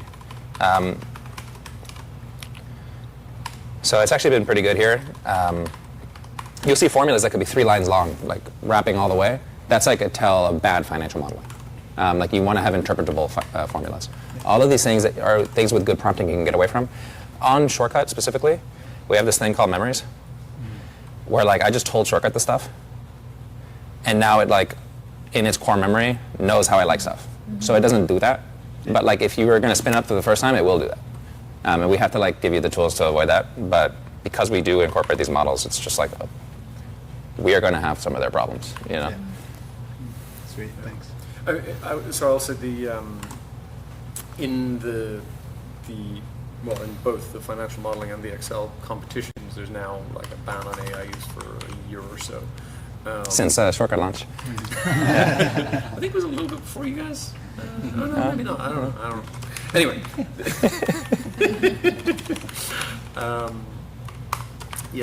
So it has, I mean, you know, most of these rounds, people compete at home and just submit a file. And so this question has come up practically of like, this looks questionable, like, this person just went from knocking around in the, 50 to 100th rank to like finish the whole case with 10 minutes to spare. Let's take a look at this and what are we looking out for? I think in my mind, the financial models are a little, in some ways, harder to spot because most of the, the layout and the formatting and that kind of thing that's a look and a style, and you might be able to spot something there. Mm-hmm. But most of the formulas in most financial models are actually really simple. Like if you think about the flow of an income statement or like balance sheet ratios and things like that, the only Excel you're doing is add these numbers together, subtract these numbers, divide these numbers, multiply these numbers. It's very simple stuff. Investment bankers don't necessarily do very well in like the Excel competition because that's all about like, doing wacky, unexpected, creative things. And it's quite helpful to have like a really wide range of formulas or of functions to pull on. And you can be a very good investment banking modeler without knowing a whole lot of functions because the logic of the model is usually just arithmetic. In my mind, it's a lot easier to spot the Excel competition models because it tends to write these like crazy. Real human competitors write many line formulas because in modern Excel you can write something that is not so different from writing a bunch of code. But like the way it does it, the formula Nico had up on screen earlier of the and count ifs, many lines of just one continuous stream of consciousness, especially with like blocks repeated. Or blocks repeated and very slightly changed. Like humans are lazy, and so I don't know. Like one of the ones that somebody shared with me that they were like, "Hang on, I think someone might have cheated and used AI on this." Was like something about counting the number of each letter that occurred in some phrases, and they had like an individual sum product formula. Send me your string. How long will we go? Oh, I've got one. You've got plenty of time. You stay focused. I got nervous because I didn't see a screen for a long time. I'm trying to work out why my balance sheet isn't balanced, which is probably about half my job. All right. Basically, I got to the point where I feel confident AI is confident. And for most of my work, I can verify these things also as a human. Like, for example, if I build a feature into Shortcut, I can be like, oh yeah, that works as a user the way I'd want for it to work. I can be like, that looks right, that feels right. I don't have the same privilege here as a Excel supermaster.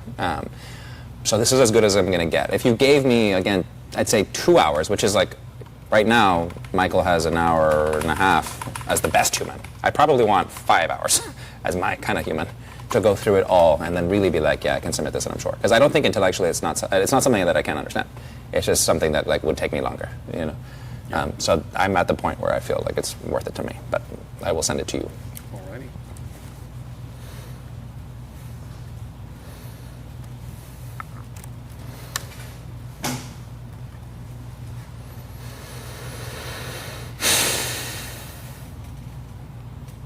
Up to you if you want to tell me anything, but maybe not. Yeah. I'm gonna make you sweat. Good.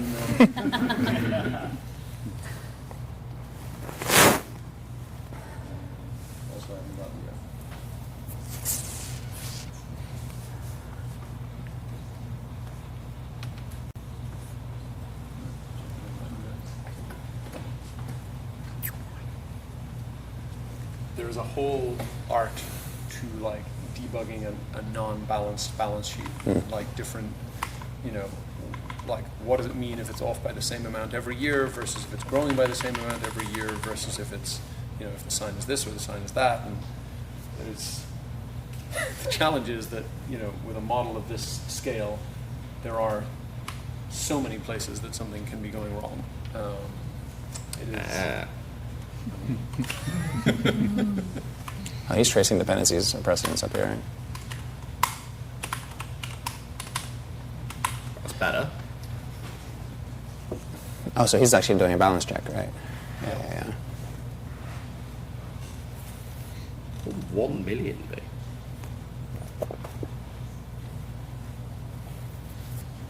Anyway, he's going to be chipping away at that for a while.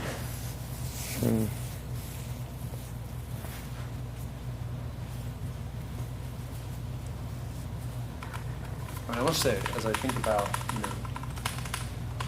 agents getting better, like, this part of, like, where has something gone wrong, like, it's almost definitely nothing that weird once you find it. But It's like needle in a haystack type. So many places to look. You used shortcut at one point to find, you were looking for how a number was derived that you didn't like, right? Did you ever find it or not even? Oh. I did. Oh, you did? But it took a while, right? Yeah. Yeah. Yeah, but I mean, like, one of the things that I've used it for, just like playing around with in the last few days, like, so when we do a round like this, like it's, 2 hours. Balances. Nice. It doesn't work. No, I need to figure out why I haven't got any money, but it balances. That's a start. Yeah, that's the other thing is, at a certain, level, you kind of think, okay, I got to get the balance sheet to balance. I got to get the balance sheet to balance. But once you do, like, a business that makes no money has a balance sheet to balance. Yeah, right. A business that you've forgotten to issue any debt for has a balance sheet to balance. Like, balance sheet balancing is like... Yeah, it's the base case. It doesn't mean that everything is working by any Right. stretch. And it especially doesn't mean you haven't, like, left anything out. But it is a good start. I feel like I was going to say something else. No, I can't think of it.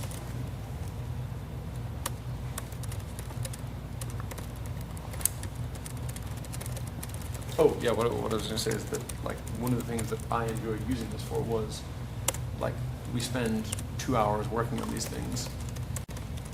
Sometimes you get all the answers right, and it's like, okay, phew, I can move on. And sometimes you don't. And then, a few days later, when the round is over, they'll, like, send out, the correct answers, the solution models. Like, whoever writes the question prepares a solution model to kind of justify the answers. And in my, more youthful, energetic days a few years back, I would, like, every time these came out, anything I got wrong, I would diligently go through and, like, exactly, like, and it's, it's not a small job to say, okay, here's 2 large models not laid out exactly the same, and, not taking match the the exact diff. same approach. What's the difference, and where did you go wrong? And it's, like, as a human, it is very valuable if you can figure out, okay, the mistake I made was whatever. I copied my, link to the interest and locked the reference, and then copied it across, and I was, I had my first year's interest in every year, and that makes things go wrong. But, like, if you see that you've made, a locking mistake a few times over, you learn something from that. And I'm looking at the wrong year. It's crazy when he starts cranking how fast he's cranking. Oh yeah, I mean, it would be easy to lose sight of the fact. Yeah, how unbelievably fast this is. Yes. Right. Yeah, Michael is very, very good. But yeah, one of the things that I use it for, just kind of playing around with it the last few days, was sometimes, especially like on a case like this where it was just psychologically draining for me because this is not my area and it's very technical and I had no joy in doing it. I don't really want to dive into it and do it all again, but I probably should learn from my mistakes. And so I just took one of the ones that I had not revisited, opened my model up, opened up Shortcut, and said, here is the solution model. What have I done wrong? And I went away and took a walk or whatever, because it takes a while and they're big complex models. But like, that it could tell me, okay, you did this wrong and you did this wrong. But it told you at a high enough level that you understood it. You're like, oh, like, these 5 things, like whatever. Yeah. Yeah, it was quite helpful.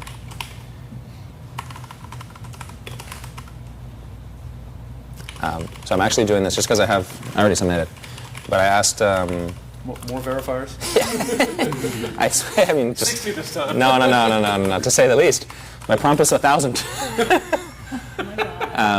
With like different layers of hierarchy. I want other sub-agents that are like answering 3 questions at a time, some that are answering 1 question at a time, some that are focused on the key gotchas of the things that could have gone wrong, but they're not even questions, and then all talking to each other. Like ideally, it'd be like, oh, I had a whole company of people analyze this. You can really spend like almost an infinite amount of compute. And like Noam Brown at OpenAI, who's like a very big researcher there, says that like you really can't really evaluate these models anymore, like fairly, because like it comes down to how much compute at test time you want to spend. Because like I don't think we really know the ceiling of these things. That this is an opportunity, and this is not something. I mean, you would do this if you were going to spend $200 million on an acquisition. You would actually be happy to do this, but this is not like most people wouldn't do this. Most people would never do this. I don't have any corollary in code of when I do this. Like this is just because this is a contest. Yeah. And then now it recommends you to a therapist. It's like that's fair. I'm too worried. The interesting thing in this one is like, you know, when you ask it, again, this is like competition versus real life. Like when you ask it to verify, it's like, I feel supremely confident because it matches one of the answer choices to 7 decimal places or whatever. You know, in the real world, where A, there isn't an answer key, and B, you know, part of what you probably want to test is, have I made the right assumption? Like if you have somebody else build a model from scratch, or you know, have a different agent build a model from scratch, make their own set of assumptions and so on, you would absolutely expect that it will come up with a different answer. And so that question of like, how do you get to the level of confidence if, you know, like here you can say, okay, all 5 agents or all 30 agents or all 1,000 agents agree on these 14 exact answers. But if instead it's like, well, only 7% of the agents think it's worth less than 100 million, and you know, 5% of them think it's worth more than $500 million, and most of them are in between. It's like, well, that's a very different thing to operationalize. Right. And in fact, it gets really weird to think about multi-agent verification when you, as the models get better, because like if I told you this has 3 nines of reliability, it's 99.9% accurate, then that means you would actually need potentially 1,000 agents, like 9 to 9 plus 1, to find the error, or like to make a mistake. And that would be like maybe the amount of agents you need to make a mistake. Now that's not really true because there's 24 questions, so like if you had 9.99 reliability, it's that divided by 24, so you need that. But that's still, you know, whatever. Yeah, but, right? But it's also 40, right? You know, like, if you think about like 99.9%, like, does that mean that when they make a mistake, it's consistently the same mistake? Right, no, exactly. No, there's a distribution of how wrong it is. Makes it look like, right. But I would say, and also, I don't want this to mislead people either. Like, I'm actually not well, actually in this case, I'm using Fable as a verifier, and I use it as like a planner up front. I didn't use it to do the work. And we're getting like 100% on the last 2. I assume I'm going to get 100% on this one. I don't know that for sure. I might not. I think one of them I was off by like 0.3, and that looks like suspiciously large. Like I said, I didn't match the answer by 0.3. The truth is what we're doing here, like these are, in comparison to like the hedge funds we work with or the big accounting firms, like this is not that hard, actually. Like it's hard in the time frame. But like I see models that are 500,000 cells, like that are probably 50 to 100 times larger than this. And then when you use Fable, it can oftentimes just not get it. Like even the best model can't solve it. And then you have to be like, okay, how do I get it there? And do I chunk this into bits? So like, I would not say that all of Excel work is solved. Like, no way, even if we get 100%. Yeah, I mean, like I said, for me, the challenge is like, when it's at 80%, 90%, 95%, like, I think a lot of people will test it shallowly, twice, 3 times, and be like, yeah, it matched 3 times. This thing is like, now I just accept its answers.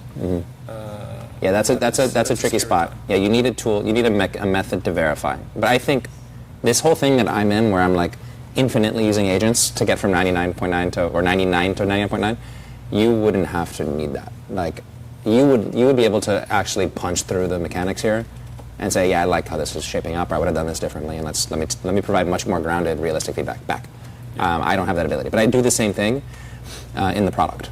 I'm like, I don't like at all how you did that. That's not how I meant this. I actually am not strong enough as an engineer to say that about code quality, but I am good enough at the product side to be like, to know that it's not perfect. You know, whenever you're an expert in a domain, you quickly realize that these things are not perfect in that domain. You know. My model fixed itself, but I don't know what I did. But now it works. Same. You see, we're all flying with the same about. Literally, I've just been going, why doesn't this work? And I've looked at it again and go, oh no, this is perfectly working. I mean, this now works fine. I've had that happen so many times that I've been like banging my head against something, trying every way to debug it, and it's like, actually the question asked about 2028 Q3, and I've been looking at 2027. Yeah, we saw it. Like some stupid thing like that. It's like, I haven't scored in half an hour, I've just knocked 4 out, feeling better now. There you go. humanity strikes back. Well, considering I submitted this early, like I'm gonna win the time component of this. Like that's a big delta between this and the last one too.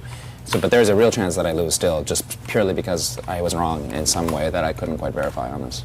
And that's why I'm sure Michael's taking his sweet time. Like he wants to make sure he gets them all right, you know.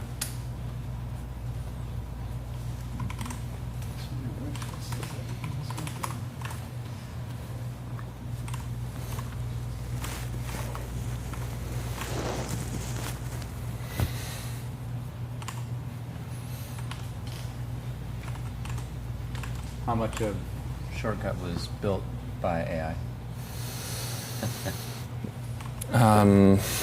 Yeah, 100% of it. As in, like, we don't write the lines of code. Right. It writes the lines of code, but we can be like, I don't like that, I don't like this, that doesn't pass the tests, you've introduced a bug, undo that, or I didn't even catch the bug until I shipped it into production. But the actual writing is, like, it does it. And I think we're at that point where unless you're, like, a supreme master, like these guys are, where, like, even the hedge funds or the big private equity firms we work with, they don't, like, the same way you see him not using the mouse, people don't touch the canvas anymore. They're not even using their keyboard for the canvas either. They're just doing things punching here. And that has its own learning curve, and maybe like most of the world isn't quite ready for that still, but that's clearly where AI is going to be capable of. And I'll tell you, and I haven't even told you this, like where I think the world is going for this kind of stuff, at least specific to the people I speak to most, which again is like finance, like hedge funds and private equity, is once you can cross this threshold where like you can trust its outputs because you've done it enough and you're a domain expert, so you can really be like, this is good or not good. Once you've gotten to enough that like you've done this work, like one thing in specific is they do these quarterly model updates for master models, the companies they track at the hedge fund. Earnings come out every quarter, and they want to be able to move from estimates to actuals and then understand, should we update our position or do something about our position here?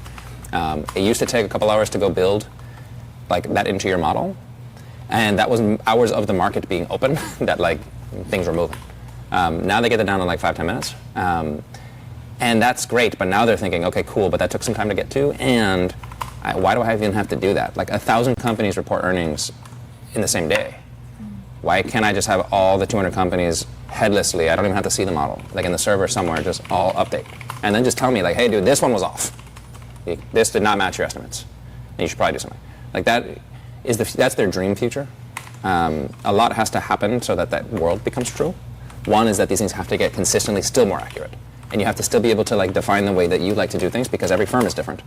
And like it doesn't know your firm. And then two, there's actually not a great headless Excel runtime. As in like right now, we have to spin up a web-based version of Shortcut just to work with simulation agents. Or we built another clone of Excel actually, where it's like, it's the calc engine. It runs headlessly, just so that they can do all of this, because Microsoft Excel doesn't run headlessly. You could use the web-based version of it also, but it's pretty difficult to kind of try to put together. So I know for certain that this is like the big thing, and I know that Microsoft is working on it, because that's what everyone wants right now. But a couple things has to be true first. Yeah. And all of this work you're doing now is training it too, right? Well, yes and no. So like we do train, even though you don't see it here, we do train models, but we're not at level at which these models are surpassing. The models we train don't surpass Opus or GPT. Like, that's what these companies do, and they cost billions of dollars to do those training runs. Now, finance is a small enough domain that you can train small enough models to possibly surpass them, but they're not small models. They're like multi-hundred billion parameter models. It still takes a lot of data and stuff. I will say it's interesting to me that, like, again, this is the sort of training coming through. Like, even under conditions of, like, urgency, basically, like, the formatting is still, like, it's not sort of colored and, like, as beautiful as it would be for a final handover, but, like, all the numbers are formatted correctly because that affects how you read them. And, like, you've got your headers chunked off, you've got your subsections indented and so on. Like, there's a sort of muscle memory that just does not turn off, even if you might want it to. That's very off.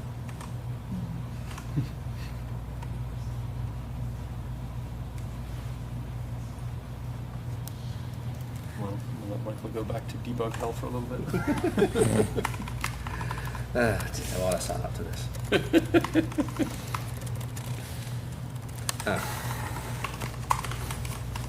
Well, it's better. There we go. Nope. I'm moving again. So my verifiers basically said, that's good. My verifier said that there's a couple different ways in which, like, if we played with the assumptions and the drivers, that it could break the model. That it's not, like, sensitized really safely, but it not in a way that it was concerned about for the purposes of the case.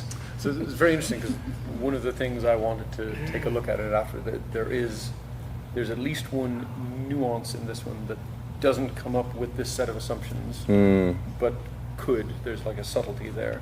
Yeah, depending on how you drove it. How it did it. So I'll ask it. Because yeah, I mean, again, this is like the competition versus real life. Like, in the competition, there's only so many questions, there's only so many assumption changes.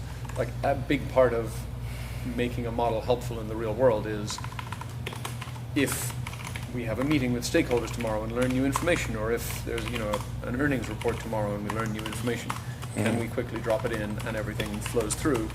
Or, like, if you're just doing what you need to do to get it done, it's quite easy to build something in a way that I'm trying to think of a good example. Like, let's say your depreciation is, straight line over 4 years. So you buy something for 100 million this year, and then you depreciate 25 million in each of the next 4 years. Or, maybe you do half a year this year and half a year at the end. There's lots of different ways to do it. But if you model your depreciation by saying, equals sum of the previous 4 years capex divided by 4, and then you say, wait, actually, there's a new policy that we can accelerate the depreciation of this. We can do it in only 3 years, and that means that we get a bigger tax write-off, and the project potentially becomes more profitable. But instead of that 4 in an assumption cell somewhere driving everything, you've got the size of a range driving things, and so if you need to change that, you got to go into individual formulas and change it rather than just now that 4 is a 3. Whereas if you do it in a different way, like with a sum ifs or with a take or something like that, then you can make it so that the size of what it is, the size of how far back it's looking is also flexible as you change your assumptions. And so one of the big things, like one of the things I'll be curious to look at in this is, like, is it set up well so that actually you change the assumptions and everything flows through? So I actually, it said that it won't change the answers. So I am building it out now that it will have the following. So it's going to have revolvers, minimum cache enforcements, scenario switches, date-driven event placement, instead of just hard-coded, so that you can configure and sort of modularize this. So this one right here is basically what we were watching Michael do just a minute ago. Really? Yeah. Yeah. So this is the real high taste stuff that makes this a handoffable, not just like answer it. But I'm glad to know it saw that. So now I'm asking it update the entire model in full. And sometimes model updating is like harder than model creation because like you're not starting from a blank slate. You're starting from something that was imperfect in some way, and now you're like structurally changing it. And you have to remember the structural edits to where things were. I mean, I will say as a professional modeler, I find greenfield build much simpler. Yeah, right. And it's often like you come into a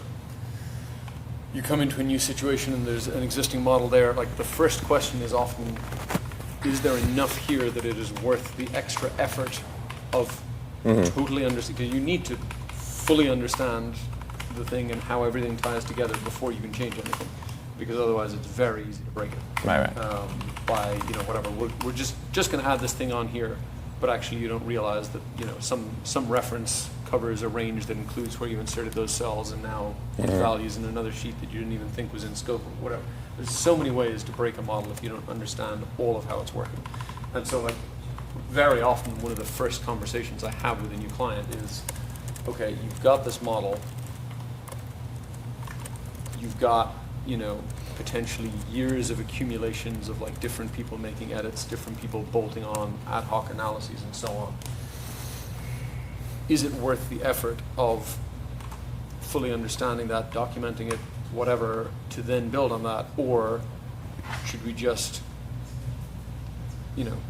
let's agree on what are you actually trying to achieve, which might be, sometimes it'll be more detailed, sometimes it'll be a simplification of what has been built before, because, this thing doesn't apply anymore and this division has been sold and the company has changed in 1,000 ways and it's like, you don't want to turn something off unless you are confident that it is definitely not needed anywhere. And so the easiest thing, if you're just adding one bit, is to add one bit and leave everything else the same. And you hand a model around enough times doing that, it turns into a crazy Frankenstein model. So yeah, like for me, that's very real. Like it is, I find it much easier to just build a clean model than to get So we're in reaction again. So we're hitting crunch time, right? 15 minutes long. I'd say he's in a good place to finish. Yeah, there's only 3 questions left. Yeah. Like, 2029. it's a lot better than I did. 39.1. Oh, is he going to zoom straight through now? Maybe. What's the bolt on? Oh, no, he's got so he's done everything now up to the bolt-on acquisition. So now he has to. Read about that. This is so long. I feel for you guys. This is, you're seeing a very true-to-life reaction of what it is like by the end of 2 hours of, sprint speed financial modeling. It is grueling. You can see the smoke coming out of his ears. So you guys have competed together before? Yes. Against each other, and then you just had this friendship? Yeah, I mean, we've known each other for 2017 is when we met. Yeah. So almost 10 years. Honestly, like, you read stories about some kind of gaming communities that are these like, weird, nasty, often like very misogynistic or otherwise ugly places, and competitive Excel land could not be more different than that. Like I've met many of my best friends through it, and like we want to beat each other, but we also teach each other tons of stuff and like share what we learn, and yeah, it's a great group. But yeah, Michael and I have competed on a team together, and we've competed against each other lots of times. We're still competing against each other now. Yeah, as of today, Michael is ranked number 1 in the Excel World Championships, and I'm ranked number 1 in the Financial Modeling World Championships. We might swap. I think we'll swap. Wow. Yeah. You guys feel like most of your it's probably a separate kind of friend group, but like you have a very specific friend group that participates in this, and like you guys do things together. It's probably at the events in themselves, but yeah, I mean, I don't have many like Excel competing friends that I didn't meet through competing in Excel. Right. Like I've got a couple, but they're not like at the seriously into it end of the scale. Of just friends who are kind of nerdy enough that have been like, hey, did you know about this? I'm like, yeah, I'll check that out. But yeah, it's most of the kind of hardcore. Like it's a super international group. There's like people everywhere. Do you guys feel like you two are kind of like heroes or like inspirations in the community? Like I mean it. Like are there people who are like breaking into like competitive modeling and they're like feedback or help or coaching from you guys would be like they geek out over it, you know? Yeah, there's definitely a bit of that. I mean, I've got a YouTube channel where like I tend to kind of record and post most of my live solves. So like it's like I said, you know, we teach each other. So yeah, I often hear from people that like, you know, hey, this has been super helpful, you know, for me getting into this, trying to figure it out. I mean, you know, I think back to like the first financial modeling competition I did was like Model Off back in 2013, and like I was not a financial modeler by profession at the time, and also it was like super technical at the time, like, you know, very kind of in-depth stuff about like accounting conventions and like, you know, deferred taxes and like, yeah, it was gnarly. And you know, they would share the questions and they would share the answers, as in, you know, the answer to question 1 is option C and the answer to question 2 is option B and so on. And so like if you got the answers right, you could feel fairly sure that your model was correct. But if you didn't get the answers right, it was like, why not? Right.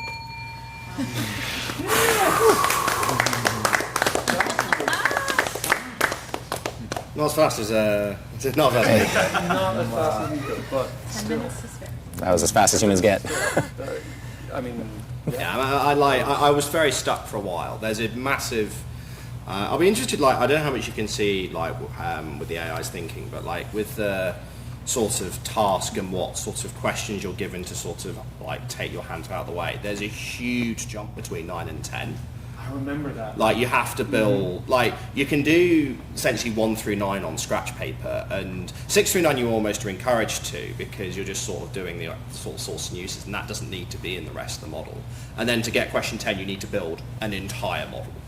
And then, so I was stuck for ages, and then I was in debug hell for like 20 minutes. Like, debug hell / trying to build things out. I'm like, oh, I forgot to build this, and then once I actually had that working, getting everything else out, it was very quick. I think when we did it in the actual competition, I think there was a huge cliff of people who just got to question 9 and then guessed the rest, because like it just took so long to get over that hump. So I remember this one, like I said, remember hating it because I got to about that, and like I got to that point pretty quickly because, you know, I do move fast. So Yeah. like I think I had done the first 2 questions and done up to that in like the first hour. I was like, this is great. I've got an hour left.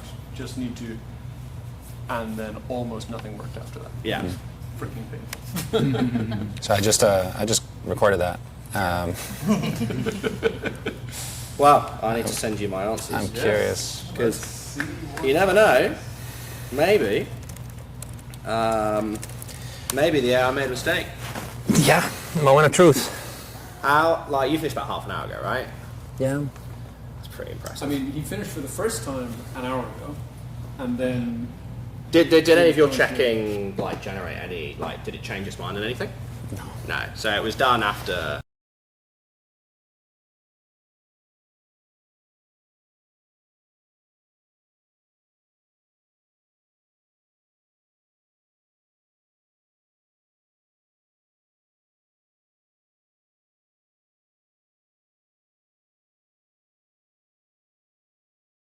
then that's fine. Okay.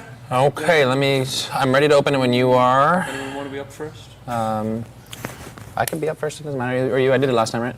I mean, it makes more sense while you're doing something with the AI, right? Yeah, I'm probably propped it, so you good? All right, we're good when you, we're good, everybody? Cool. All right.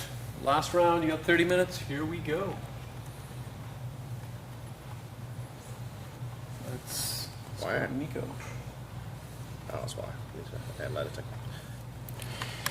I need you to solve this model in full, do a blank space audit before you think you're done, and spin off adversarial review subagents of both GPT and Opus to make sure that you are confident. We are competing against a world champion, and I need perfect accuracy, and I need perfect accuracy fast. Use Python on the back end in parallel, and make sure that everything is formula driven. Everything you need is in the workbook. Do not look for attachments, and do not do search outside of things.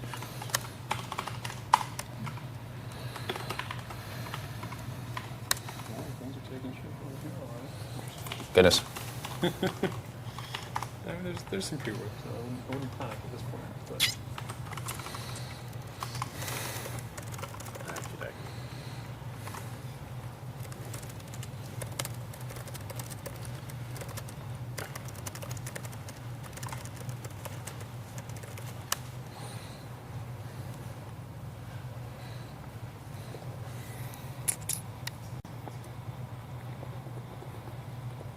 Oh, I see.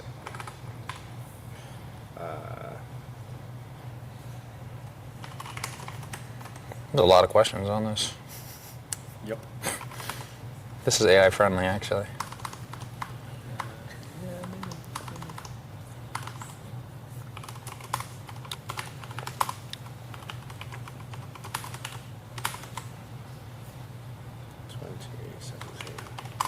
Host, if you want to talk to us, if there's an audience, you can. I'll take up 2 people, but you can tell Ari what they're doing. Cool, yeah, no problem. Yeah. Yep. I saw it mentioned that it's planning to put together a matrix of all of them, which is, I think, is probably the right idea. I think that's kind of what Michael did as well.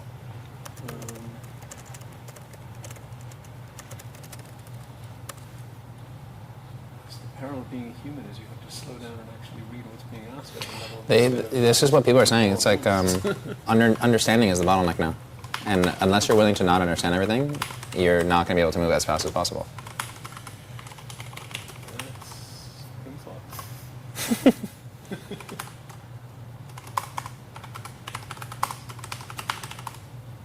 That's all right.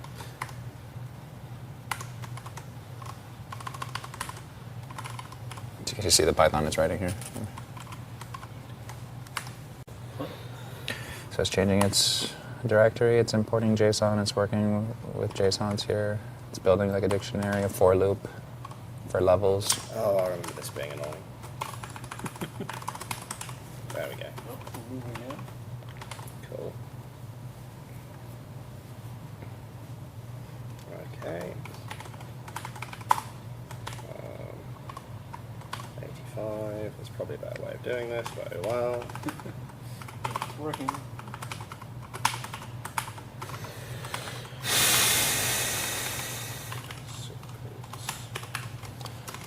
So when you have so many questions like this, one common AI failure path or failure mode might be that it doesn't answer all of them. Like it thinks that it answers the ones, like it just started writing some answers here.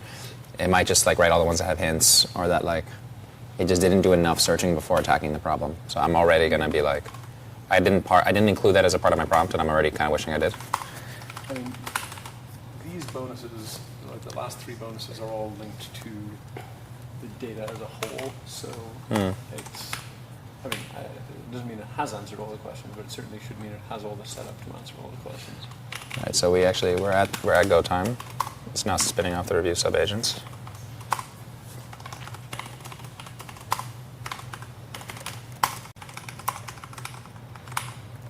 Hey.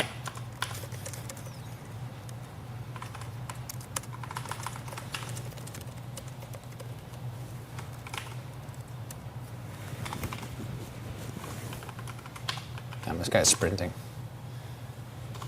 He's quick. God. No, I don't need help. I thought you were spinning off shortcut. Should be the sun for player numbers. That's still right, but that is from 119.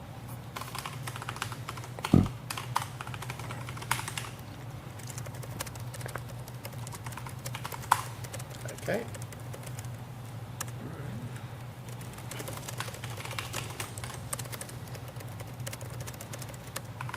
I would say it was looking like Michael is going to do this faster than anything that he did on the day, probably. Somewhat common.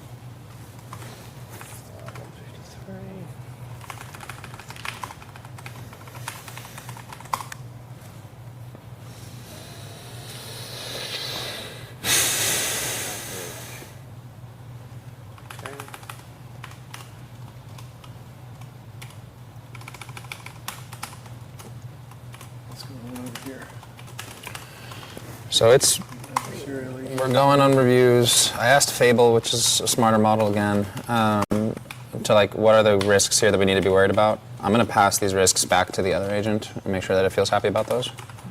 And one thing I'm really worried about when you see this many questions, I want to make sure that it really is 145 questions. That it's not 175 and I didn't see them because it's on frickin' tab 20, you know? Like, that's really something that could happen. Yep. So.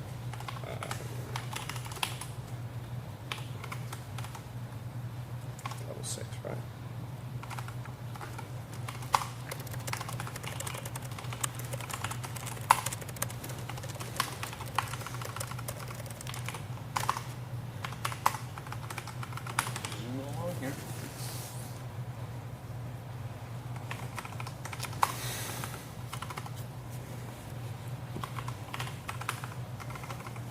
There's another part where being human is challenging because he's having to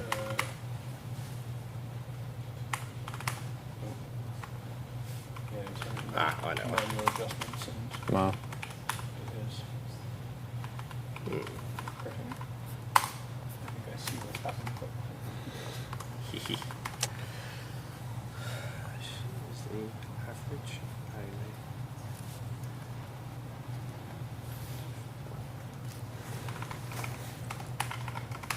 So it actually independently did the matrix thing. Oh,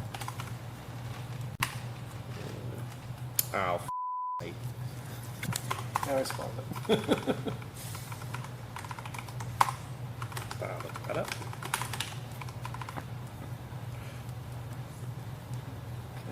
Oh, this one was annoying. Average of the guesses only. So it's done and it thinks it's good. I will switch into ask mode and pass it all of Fable's context. So.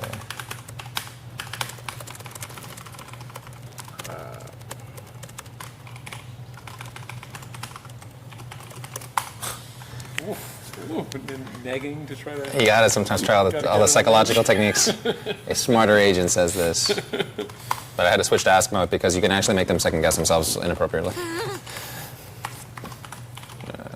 I'll save as.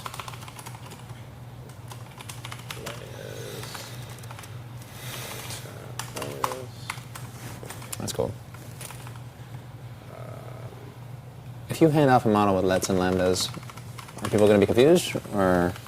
Depends a lot on who you're working with. Yeah.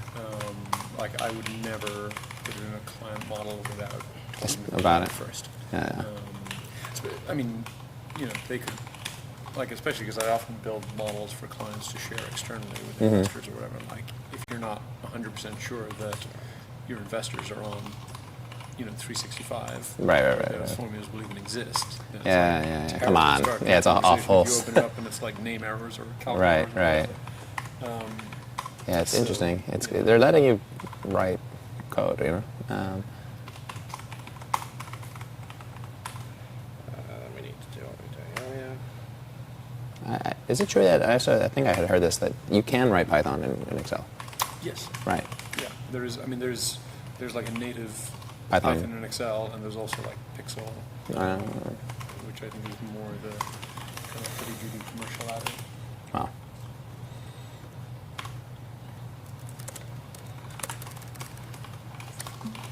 On a new tab, I want you to make beautiful, realistic art of both Dim Early and Michael Jarman, Excel World Champions. I want the total art piece to be a collage, artsy, tasteful, stunning. 500 by 500 pixel with hyper-realistic paint. Find their photos online by truly crawling for them and curling for them, and then make it happen.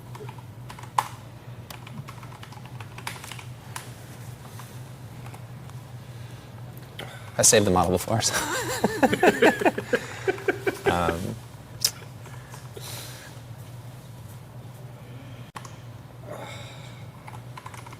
I need to get a better way of doing this. Is it this?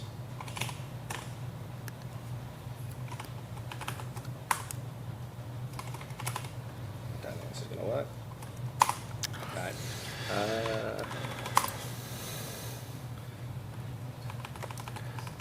right, I'm gonna call it for me.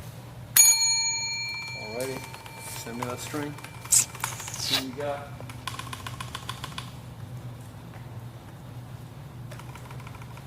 Oh wow, it's a long string. Yep. A lot of answers.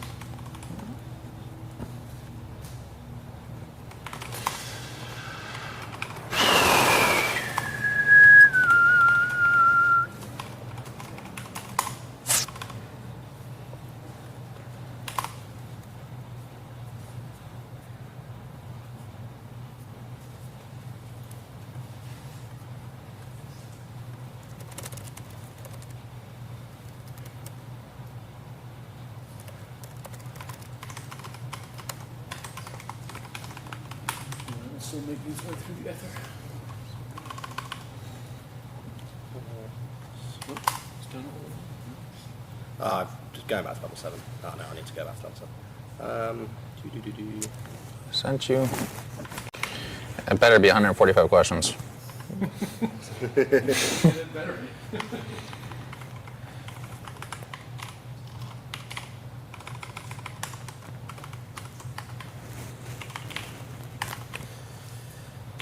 Wow, this is interesting. So Dim, it's actually looking for photos of you guys. Finding horrifying things. Yeah, and look, it's like, it actually found multiple. So one, And that one, yeah, that's everywhere. That's everywhere. My, like, go-to. Oh, but this is a sick one. That's a great one. So it's choosing the ones it likes most, and it's got 2 of Michael, it looks like. Or it's got 3 of you. It might make a collage. That's an iconic photo. That is. But yeah, this is something that like Fable will do that's actually unique to Fable. It's like parallelizing the taste-based stuff. It's like, what photos do I really like? You know? It's just crazy how good these are getting. Opus would never have done that.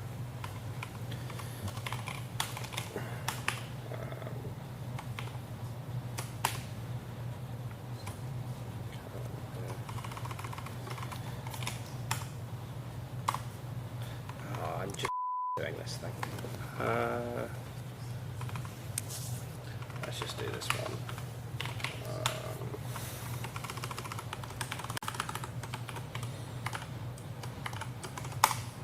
Okay, fine. It's only 2, I think, yeah. This is so bloody annoying.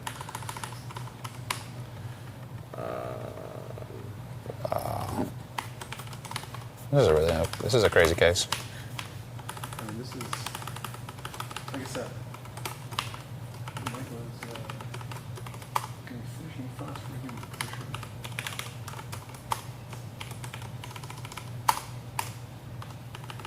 Okay.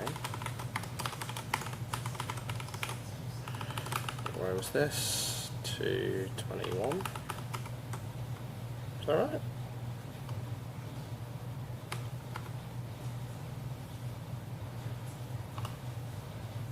Apparently.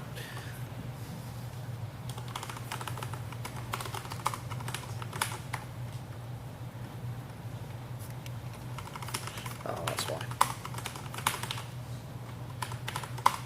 Okay, that was good. There's only one game that all players got correct. Let's now do what I should have maybe done to start with. Oops. Filter this is number this. Oh, that's not going to work. Times A1 is greater than 1. Okay. That is better. Let's fill.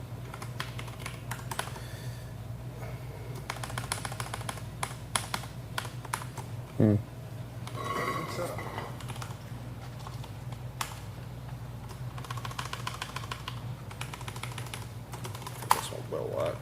Yeah, good. Equals count if this.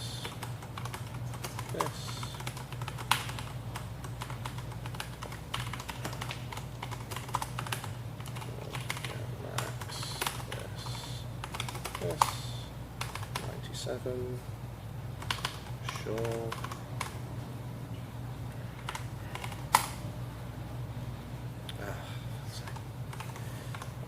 Okay. Almost down there. D.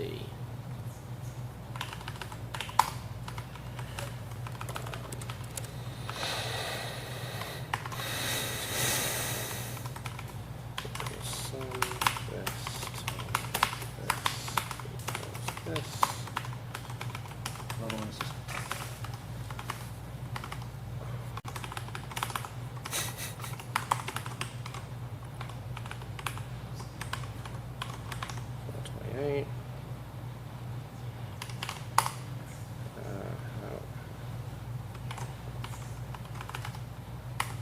Seems like a low winning skill, but maybe they're all.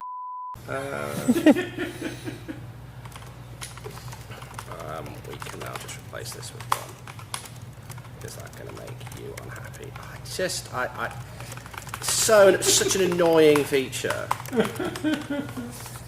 just trying to help, Michael. It's just trying to help. There we go. 17 minutes. All right. Send me that string. Let's see how it went. Yeah, maybe I got it wrong. Let's see. Let's see if yours has come through. Nico. Oh, sorry, I sent you the model. Sorry. Oh, how do we think? Correct? I'm pretty confident, yeah. Maybe one of the bonuses. They're always... Because like these ones you get like hints and you can verify them by checking the example. Right, the right, bonuses you could have just got wrong, which could be the case for either of us. Like this is also like, as I'm sure you were talking about, like this is definitely a case where the AI could like Shortchange it? Yeah. Yeah. But I'm sure it didn't. I don't know. I could have prompted it more strongly, honestly. What was your finishing time? I don't think I was miles behind. No. I maybe finished, maybe like 8 minutes ago? Yeah. About so? So you did, 9 minutes, I did 17. Yeah. Oh, so we had a lot of time left, actually. Yeah. Yeah, you guys both.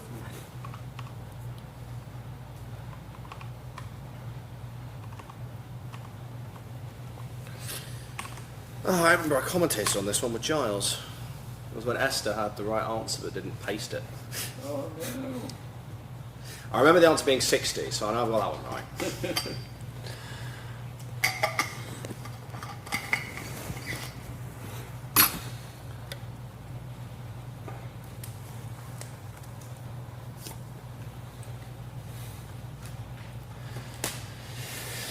So Dim knows the answers.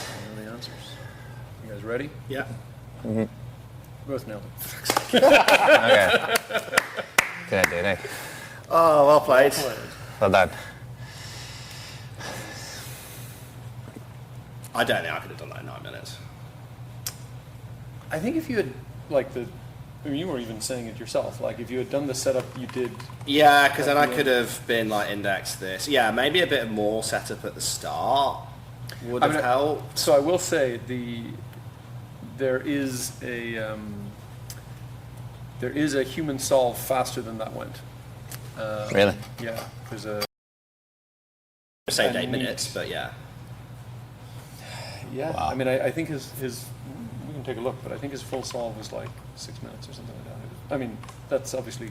Yeah, that's one who's speed running it, because also Right, he was right. trying to optimize, not having to mess around, and he's thought about how to optimize it, whereas I have seen this before, but I haven't done it in a while. Right. So, yeah, and when you're speedrunning something, you know what you're doing. I had to spend some time, not a lot, there's not a lot of reading in this one, but I had to spend some time being what do I actually have to do? Mm-hmm. Which, again, the AI is going to be quicker at than me.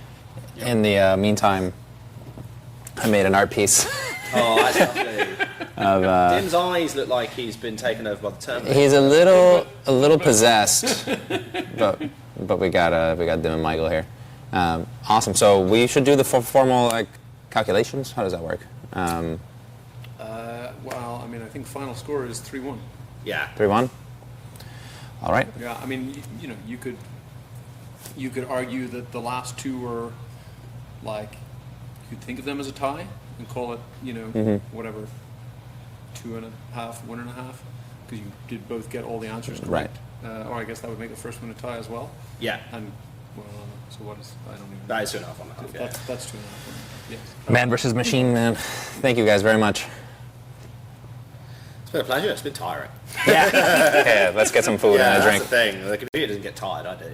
Yeah. I'm tired using the computer. All right, well, thank you guys very much. Appreciate it. And thank you guys. Awesome. All right, we did it. We did it. Guys, thank you both very much. If I could have drawn it, I think it would have gotten like that. Yeah. Right? Yeah, no, it was good. It was good. Like you want to face someone who is doing well, which you did. Yeah, you smoked them. 3 of them came down to just accuracy. It was just timing. Yeah. Right. Yeah. Like there were three rounds of 100% on both sides. Wow. I mean, the other one would have been as well if Right. the time was a little longer. But Yeah. it's pretty good. So you see? Awesome. All right, cool. So let's take a quick break, and then let's think about what we want to show next. Maybe a little. Maybe like I probably want to do like a 30-second to 1 minute background on each of you. Yeah. And I'll do the same, like in the studio, like here. And then, but they gotta, I guess, is kind of move these stuff around, I guess. Yep. Yeah, we're good. Michael battled valiantly. I have never done competitive Excel, but I know how to use Shortcut. Last year, we released a private beta, and it created a firestorm. 10 million views, Wall Street Journal, CNN, NBC, and dozens of copycat products sprung up, from Copilot, Gemini, Claude, and ChatGPT. And the truth is those products are totally fine. The same way Google Sheets is totally fine. But we built Shortcut for the best. So we benchmark it on the hardest and most realistic finance work against both Claude and Copilot. And the results weren't super close. Shortcut is 17% more accurate than Claude and almost 40% cheaper. It's also significantly more reliable, with only 2% of runs failing as opposed to 16 for Claude and 24 for Copilot. That's why the biggest hedge funds in the world use Shortcut. But it's available to you now. Try it, download it for free. Heck, try all of our competitors. Just do not go back to the old way of doing things, because the world has changed and it's not a game anymore. In the meantime, I made an art piece. Oh, that's